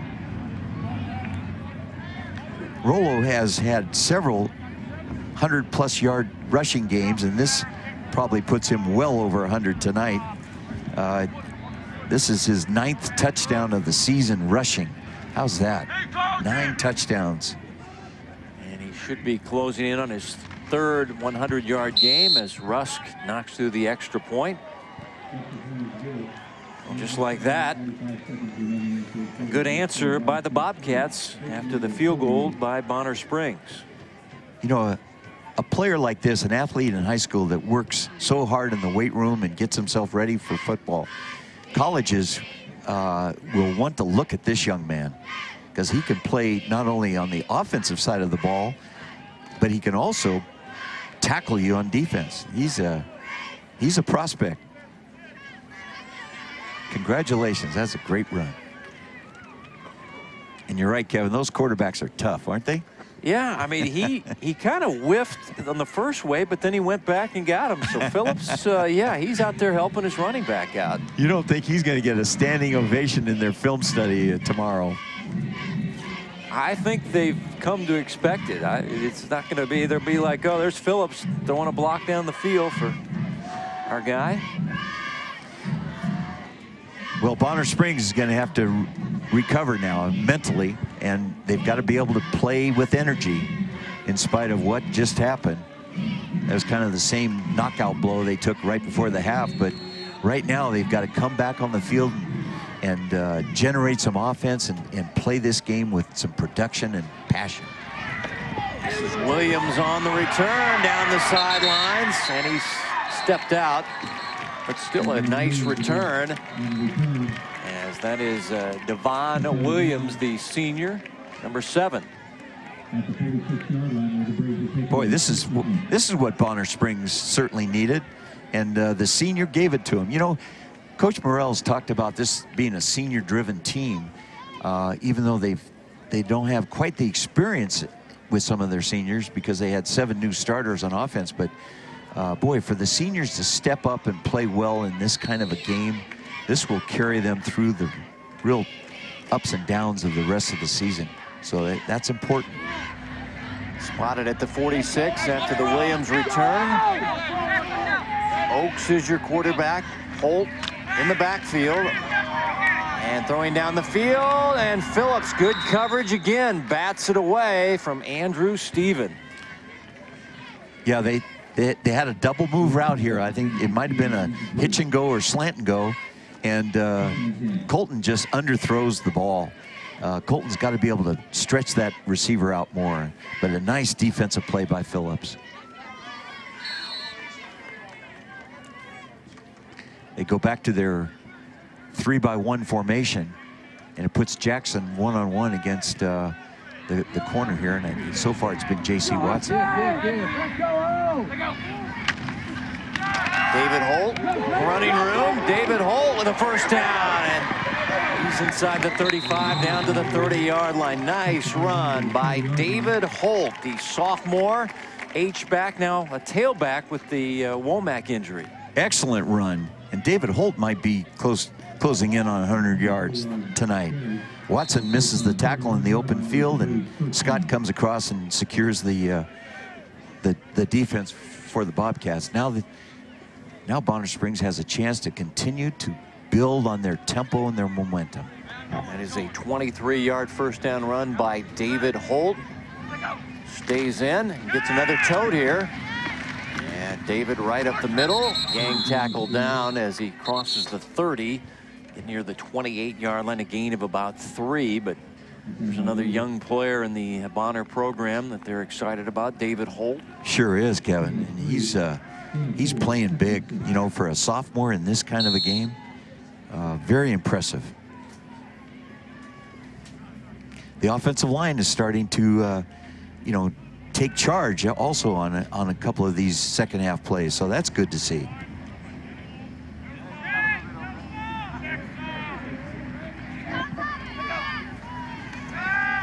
Oaks looking end zone here to Stephen, and it's knocked away. Phillips flying in there and batted it. Now the receiver is saying he came over his back, but how about Phillips? Boy, he is playing everywhere tonight. Oh, very acrobatic in terms of getting up in the air and knocking this ball away. Yeah, that's clean coverage. Very, very, very well done by Phillips. Clean coverage. The ball hung. A post route like that, you've got to be able to drive the ball a little bit more, but here we go. Colton's got to find a way now to make something happen positively on this third down. Now Oaks looking toward the end zone. Incomplete. Jackson looked like he had a step on the coverage of Watson, but Oaks could not connect, and now it's 4th down and 6. I think he did, Kevin. He did have a step, and we haven't seen that very often tonight, but Colton got pressured, and I think he had to throw the ball maybe a tick earlier than he wanted to, but at least he put the ball out in front of the receiver, and that's a good sign. That's what you've got to do if you're going to try to make your deep passing game go. So here's 4th down. Setting up the screen, incomplete. Henley could only get his left hand on it. Now some extra hitting after the play and frustration, but Henley, they had the screen set up, but the execution wasn't there as couldn't haul in the pass. I think that was Jacob Freeze upfield, but you know, when you have your back to the screen, you're just blocking until you hear the whistle, and Jacob put that defender on his back.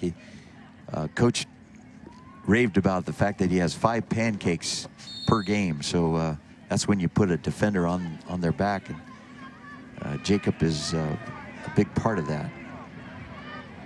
Here we go, Phillips.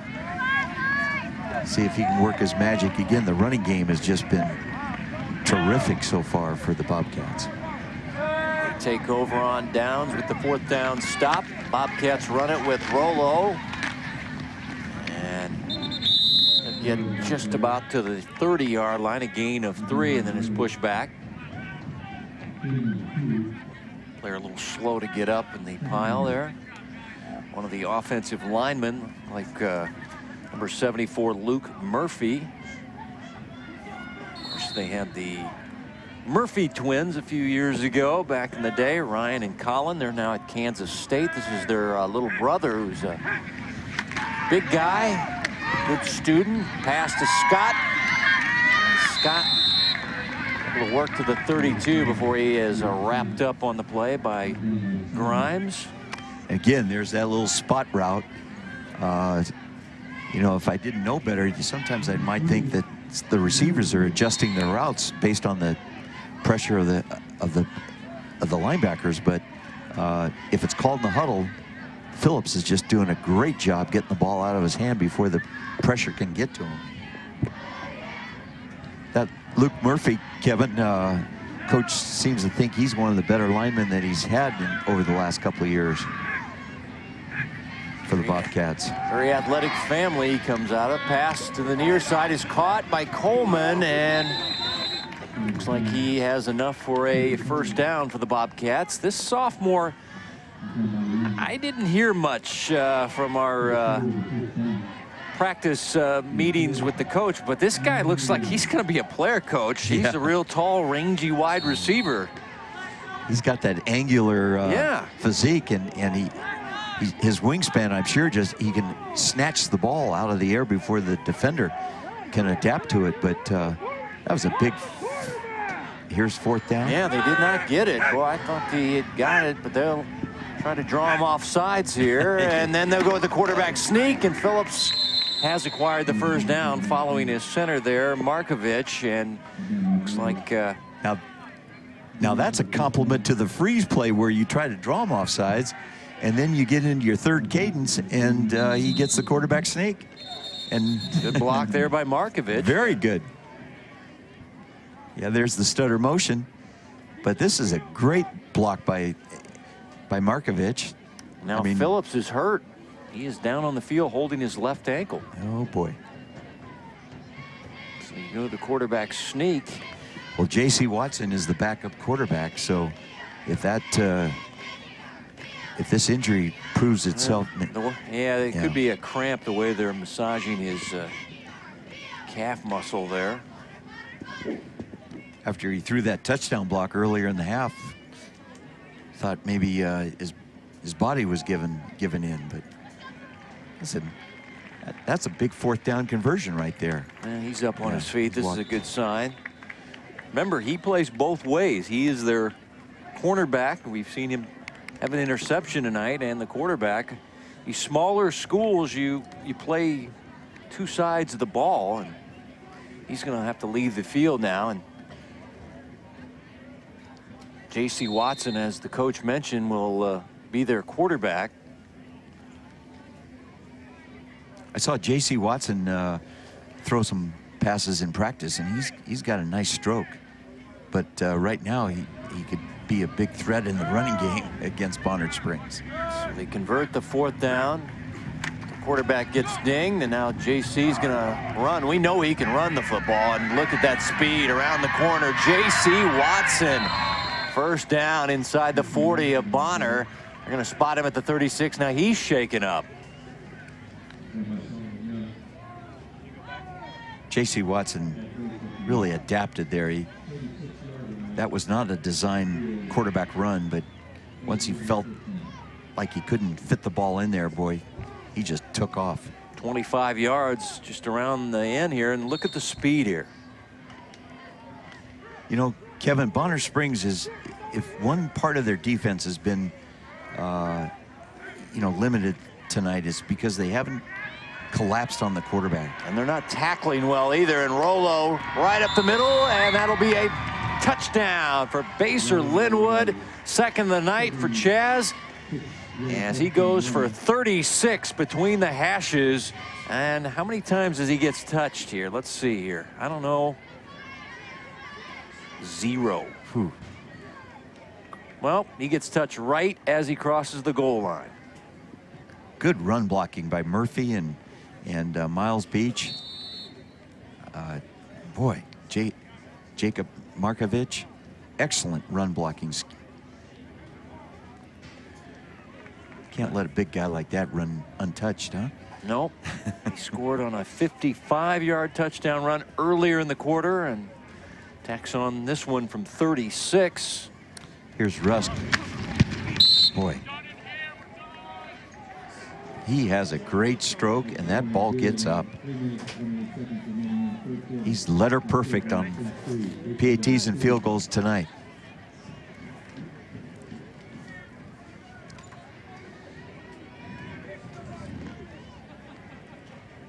Yeah, our cameraman Corey Smith got a souvenir, I think, on that one. All right. That takes some skill right there. He must have been a graduate of Basehor-Linwood, possibly, huh? Shawnee Mission Northwest. The Cougs, as he likes to say.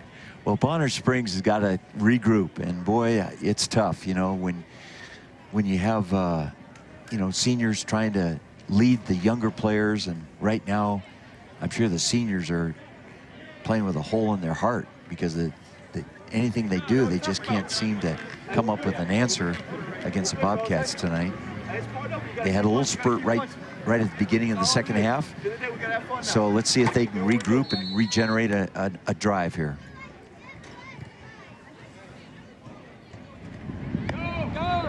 Return by Steven. Nice move. And he'll have it a decent field position. Andrew Steven, also a baseball player, a guy that really didn't see much time last year. It's a guy that was on their bench, but now he's seen a lot of time, and he's their top receiver this season as we have a player down. That is Joey Foster for Basehor-Linwood. Joey Foster has done some really neat things on defense tonight. And Coach had mentioned to me that he might be the best overall special teams player that he has on his kicking units. Well, he obviously went down and put on a pretty good hit, but right now it might be his shoulder. And the way they're working on him, we don't want to speculate, but yeah, that's the early diagnosis would be. Check the far left side of the screen, number 51.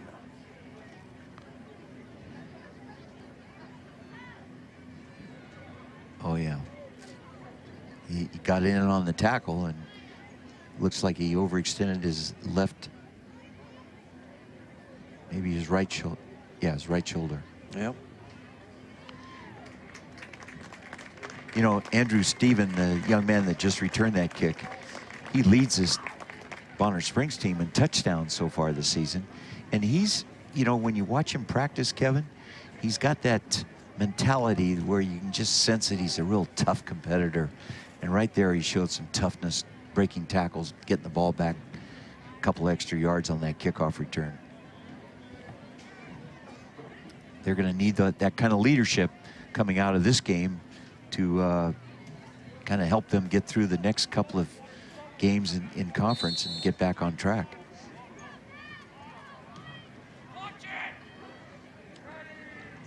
Here's a bunch formation, real tight formation.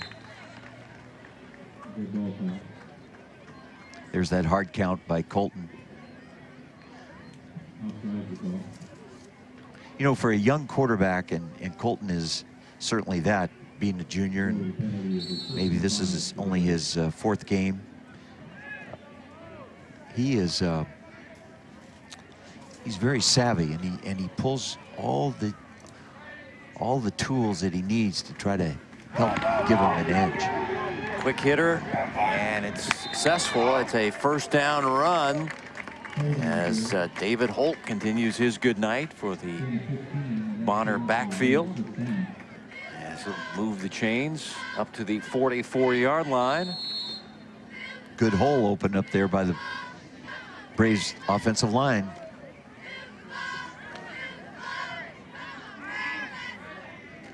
Another tight bunch formation. Holt up the middle. His legs taken out there as Rollo playing linebacker now. Getting his reps at linebacker. We've seen him with the 2 third-quarter touchdown runs. Now makes a defensive stop, does Chas. Gain of 3. I guess Womack must be done for the night. Yeah, we saw him early. They said his ankle was bothering him in the warm-ups. They tried to see if he could work through it, but he could not. So Tobias Womack is out. David Holt getting all the reps there and running across midfield and close to the first down. Great second effort. See, they've lined up in that tight bunch formation, and they've run weak side away from it twice in a row. And now they came back to the through receiver side with the run. So a nice little combination here by Bonner Springs.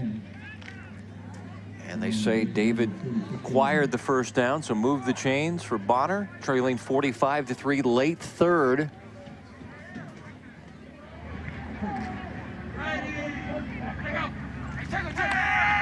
Oaks sacked. As coming in and getting him was Jace Friesen, number 50. Their long snapper. Well, he's in there because he backs up Joey Foster, yes. and we saw him leave with that special teams injury. So sure, Jace gets his time and records the sack. He's another good-looking sophomore for the Bobcats. As the player is a little shaken up, that's Luke Willis. I think he got a little friendly fire as there's Foster being attended to on the sideline. Sure looks like some kind of a shoulder injury. I'm sure they'll have to take a look at that over the weekend, figure out how serious it is. That was a nice play by Friesen. He came off the three receiver side unblocked, and Oaks had no choice but to take a sack. He actually got sandwiched on both sides by edge rushers. You got to get back to a manageable down now on second down. 2nd and 14. And they're looking down the field, and the pass is caught. Jackson goes down low and able to scoop that one up, take it away from J.C. Watson, who had some pretty good coverage here, but this is just a great catch by Jamison Jackson. Very well done. Jamison has those long arms, stretches out, snatches the ball. Watson didn't have any safety help, so they must have been on a pressure call by the defensive blitz, but that's a great one-on-one catch by Jackson. Goes for 33 yards in the first down. Here's Holt right up the middle. David Holt with a nice run inside the 10, still fighting. Oh, David Holt dragging tacklers. He's down to the 5-yard line. 12 yards and a 1st and goal for Bonner Springs. Now that's the kind of heart you've got to see in a runner, and particularly for Bonner Springs. Again, they went to that tight bunch formation, and he cut it back off the A gap on the backside, found a great hole. The Bobcats are over pursuing on some of these runs, and Holt's finding the cutback lane. Very well done. Get a timeout taken by the Basehor-Linwood defense. Now this is where Coach Morrell is going to do everything he can to drive these players into the end zone, because they need this touchdown. Psychologically, they need it for, you know, to build on and to go into the 4th quarter with. Reminder that the Dazzlers will be performing after the game. 1st and goal, Kevin. What do you think? You're going to give it to David Holt? Yeah, he's an explosive back. I like how he moves, and he's just a sophomore. He's just a young guy that I think he's earned some more time. Well, you know what the old mantra in football is: next man up. When somebody goes down, next guy gets in there, and that is the sophomore number 26, David Holt. Having an impressive showing. 1st and goal now after the timeout by the Basehor-Linwood got it, and now Holt breaking a tackle, cutting it back. David Holt fighting, and it is a touchdown. David Holt will not be denied on this drive. Whoa! They went to that tight bunch formation, and they were going to give the ball where the runner Holt could get outside with it, but he did this almost all on his own. Oh, he's got guys all over look at that. here. Tremendous second effort. That's got to inspire some of your passion if you're a Bonner Springs player. Here's Hightower going back to he's been perfect so far this season. Well, a late player coming on the field. This is not a good sign. And comes off, comes back on, and finds his spot. And Hightower drills it through. So it all works out in the end. But David Holt, 4-yard touchdown run, was the big deal on that drive. Just showing a lot of toughness here. And I tell you what, you better throw this guy down, because if you're just grabbing at him, he's going to keep going down the field. He is finding ways to break tackles. You know, and he's certainly not the most developed physically type of athlete yet, at being a young sophomore, and he's breaking tackles as if he's a 220-pounder. Great job, David Holt. And his teammates are very excited. How do you think a young sophomore feels right now on senior day? He's doing everything he can. Great cutback run. Again, stays on his feet. Generates another 3 yards. And then here's this touchdown run. Breaks 1, 2, 3, 4. Powers the 4th tackler into the end zone. Ball crosses the plane. Outstanding, number 26. You got 1 more quarter to play, young man. And that is his first rushing touchdown of the season. Wow, that's exciting. You know, when you're a young sophomore and you score your first varsity touchdown, there's that squib kick again. And it's again the linebacker T.J. Williams, who's a pretty proficient returner. Just gets it and runs it right up the field, gets what he can, and gives good field position to his offense. Well, let's see, Kevin, if they bring Phillips out for this series. No, you saw him a little shaken up. We thought it might be cramps, but you never know in an injury situation. Looks like breaking the huddle is J.C. Watson. So you're right, Coach. Phillips is sitting out. He was not in on the last defensive series, playing his normal reps as a cornerback. So maybe Coach Dahlbaumer says, we got the big lead here. We don't want to put our quarterback in any unnecessary risk. Let's give it to 27, because they can't tackle him as he runs to the 50-yard line. Chas Rollo. And get a nice gain on first down. I'm sure this is what Coach Stahlbaumer wants to do, is run some time off the clock going into the 4th quarter, see if he can get his running game to dominate and control the clock. Looks like Phillips is healthy there as he's warming up his arm there on the sidelines. 2nd down and short. And Rollo, a first down run right up the middle inside the 45-yard line. Boy, on those 2 last plays, the offensive line for the Bobcats is just taken over. They're just moving the defensive front off the ball.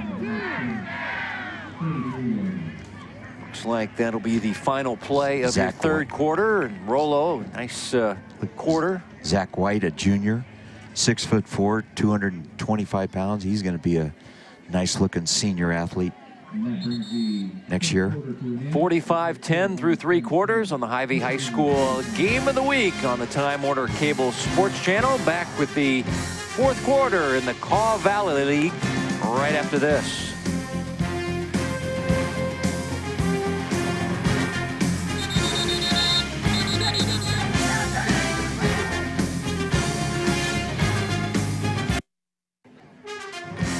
The Hy-Vee High School Game of the Week is brought to you by Hy-Vee, the official sponsor of High School Spirit. And there's the scoring by quarters brought to you by Hy-Vee. Kevin White, Terry Shea. We're in the Kaw Valley League. Fall football on your Friday night. And Basehor-Linwood running now with T.J. Williams. And going to some of the backups. He's the backup running back. And it's a good gain on first down. TJ's known more for his linebacker play. He's their leading tackler on the defensive side of the ball. Boy, he hit that run full speed. I mean, J.C. Watson barely had time to field the snap. TJ looks like he's done this before. Yeah, he gets some time at running back. But you got a back like number 27, you feed that big guy. And they do, but their passing game is also very nice with Phillips. And there's Dustin Hopkins jumping on T.J. Williams. A couple of linebackers going at it there, and not much on that run. As Hopkins says, yeah, you know, you're a linebacker, dude. I'm going to shut you down here. He's their leading tackler, so that's the game's 2 leading tacklers going at it right there. Bonner Springs would like to get a stop here so they can grab some of the momentum that they had closing out the third quarter. So we'll see what happens. J.C. Watson is dynamic when he runs with the football from the quarterback slot. And the David Holt touchdown kind of inspired the home team, as now the left-hander throwing down the field. Shirley cannot run under it. He beat his man, but the pass sailed long and incomplete.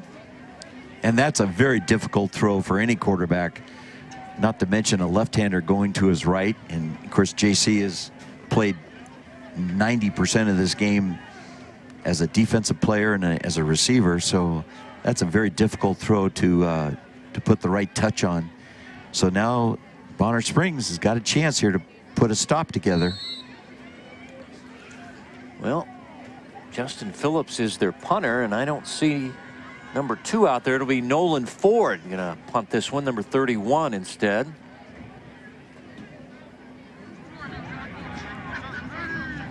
Watch for the fake, Bonner Springs. And this one just a pop-up on the infield. And yeah, somebody infield fly rule. Yeah, right yeah, there, huh? you should call it. That's Nolan set that one straight up. Well, Phillips has put a dent into their depth. He's their punter and their quarterback. They've got to get that young man healthy.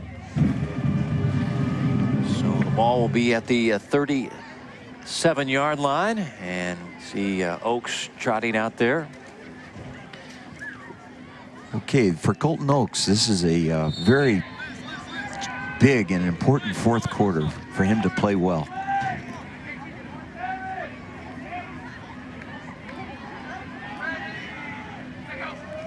Low snap. They give it to David Holt, and he's got some running room. And he gets it to about the 40-yard line. Nice job by Colton fielding that snap.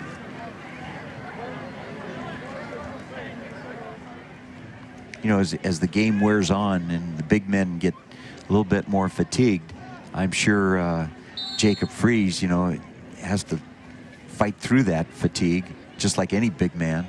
And now he has to, you know, he's being asked to snap the ball, so it's a challenge, particularly late in the game. Quick pass, wide, incomplete, looking for Andrew Stephen. And you'd like to see more accuracy on those throws right there. It's like maybe some fundamentals on his setup. Break it down there. Well, what you have to do is you have to grip the ball, and sometimes you don't get the laces on a real quick pass like that. Quarterback, it's called a catch and release by the quarterback, and obviously it looks like he did not have any kind of a grip, and he threw that ball, you know, obviously very high and on a simple quick hitch throw. So Colton's got to be able to master that. On third down, pass caught. Stephen gets a block. Now cutting it back. And Stephen has a first down as he's up just shy of midfield. Andrew Stephen. Got a great block from Hitchcock Tanner on a comeback. This is just a quick screen, and there's that Andrew Stephen, who is probably one of their big play receivers, and he demonstrated that right there. He's got an 18-yard average per catch, so he's got that run after the catch ability. Leads the team in catches, yardage, and you mentioned that he leads the team with touchdown catches. He has 4 coming into play tonight.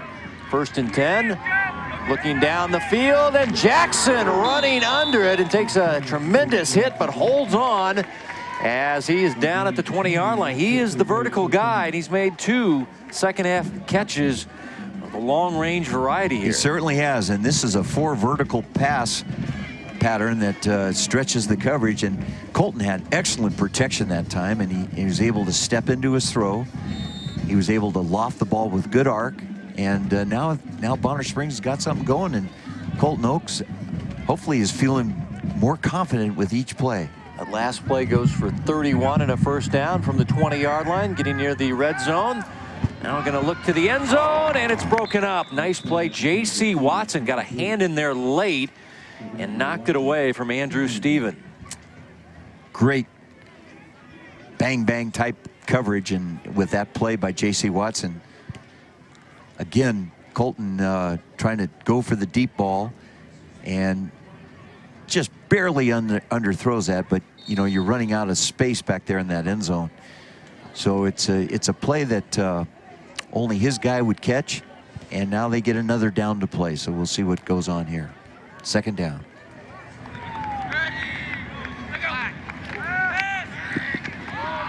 Stephen the catch, turning it up the field, breaks a tackle, but steps out of bounds at the 14-yard line. Get about 6 yards on the play. And it's going to leave them about 3rd and 4. Okay, they're in 4-down territory, so they've got 2 downs now to convert. And I'm sure Coach Morrell will play the game accordingly. He's not interested in a field goal attempt, I'm certain, at this point. Colton, this is where you grow up, young man, as a junior. 4th quarter, 4 minutes to go. You're in the red zone. You like to get the ball in the end zone for your offense. Bunch receivers to his left. They'll give it off to David Holt up the middle, showing some good quickness through the hole, and looks to have the first down for Bonner Springs. David Holt got his first rushing touchdown on their last drive of 3 yards. And they aligned in that tight bunch, but they flipped the formation to the left side, and same style of run. He takes that ball and cuts back across the pursuit. Does a great job. He's got good eyes when he runs with the football. 1st and goal at the 9-yard line. Low snap picked up by David Holt. Right place, right time. And I think he got it right back to the original line of scrimmage. So headsy play there by David Holt. See, that time they asked the center, Jacob Fries, to block off, meaning he snaps the ball with his right hand and he blocks away from the run call. And it's, you know, it's a skill, and he's just got to learn that as he grows as a center. This is a big series right here for Bonner Springs to do something well with. 2nd and goal from the 10. Pass is caught on the slant, and that is Tanner Hitchcock. 10-yard touchdown. There's Colton Oaks. Slant throw to his left. Great accuracy. And Tanner Hitchcock does a good job of keeping his route thin. And Oaks puts it right where he needed to. And again, it was tight coverage, but it was a superior pass and a well-executed pass route. Oh. Totally unblocked up the A-gap. No good on the extra point, so we'll stay at 45-16, but Bonner showing some life here in the second half. That touchdown, Kevin, will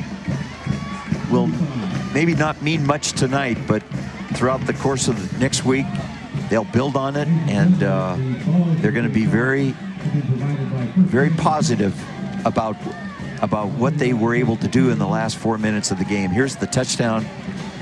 And Colton had an option there to either throw the inside slant or throw the hitch, and he made the right decision. Well done, Colton Oaks. So Oaks now with his 9th touchdown pass of the year. There's Tanner.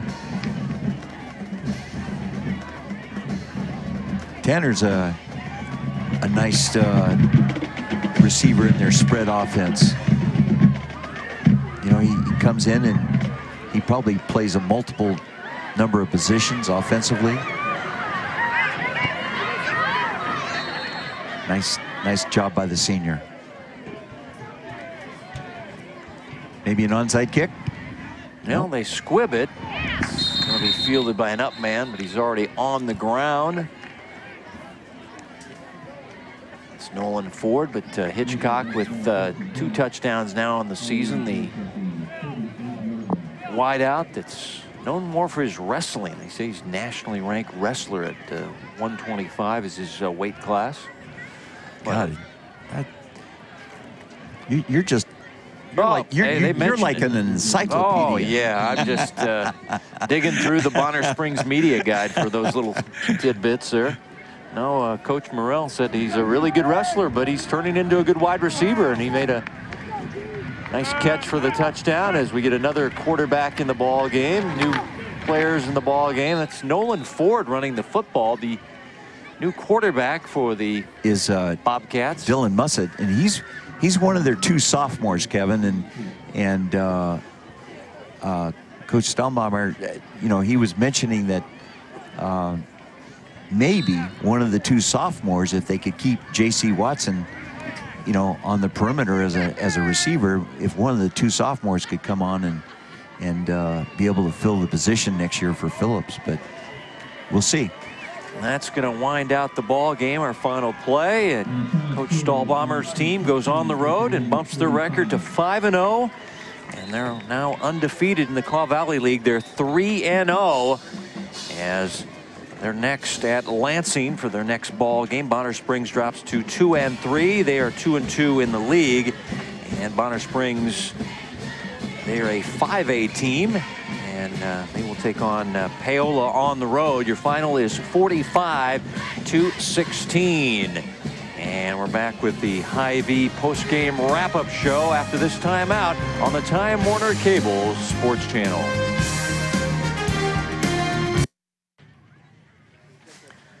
Rivalry night in the Kaw Valley League, and Basehor-Linwood, Coach, they're for real. They are now undefeated on the year. Good road win tonight.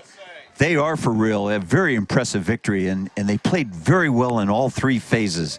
Their special teams was very sharp. Their kicking was perfect. Their offense came up with explosive plays, and their defense tackled well. They got a little tired at the end, but and I've got to salute the Bonner Springs team because they were gritty, and they'll go on from here and take the good things from this football game with them. Special thanks to the school's ADs, Joe Keeler and Doug Hitchcock. Thanks to the coaches, Rod Stahlbaumer and LeDrew Morrell. For our producer, Curtis Lorenz and Terry Shea, Kevin Weich saying so long from the David Janes Field at Bonner Springs. Enjoy your weekend.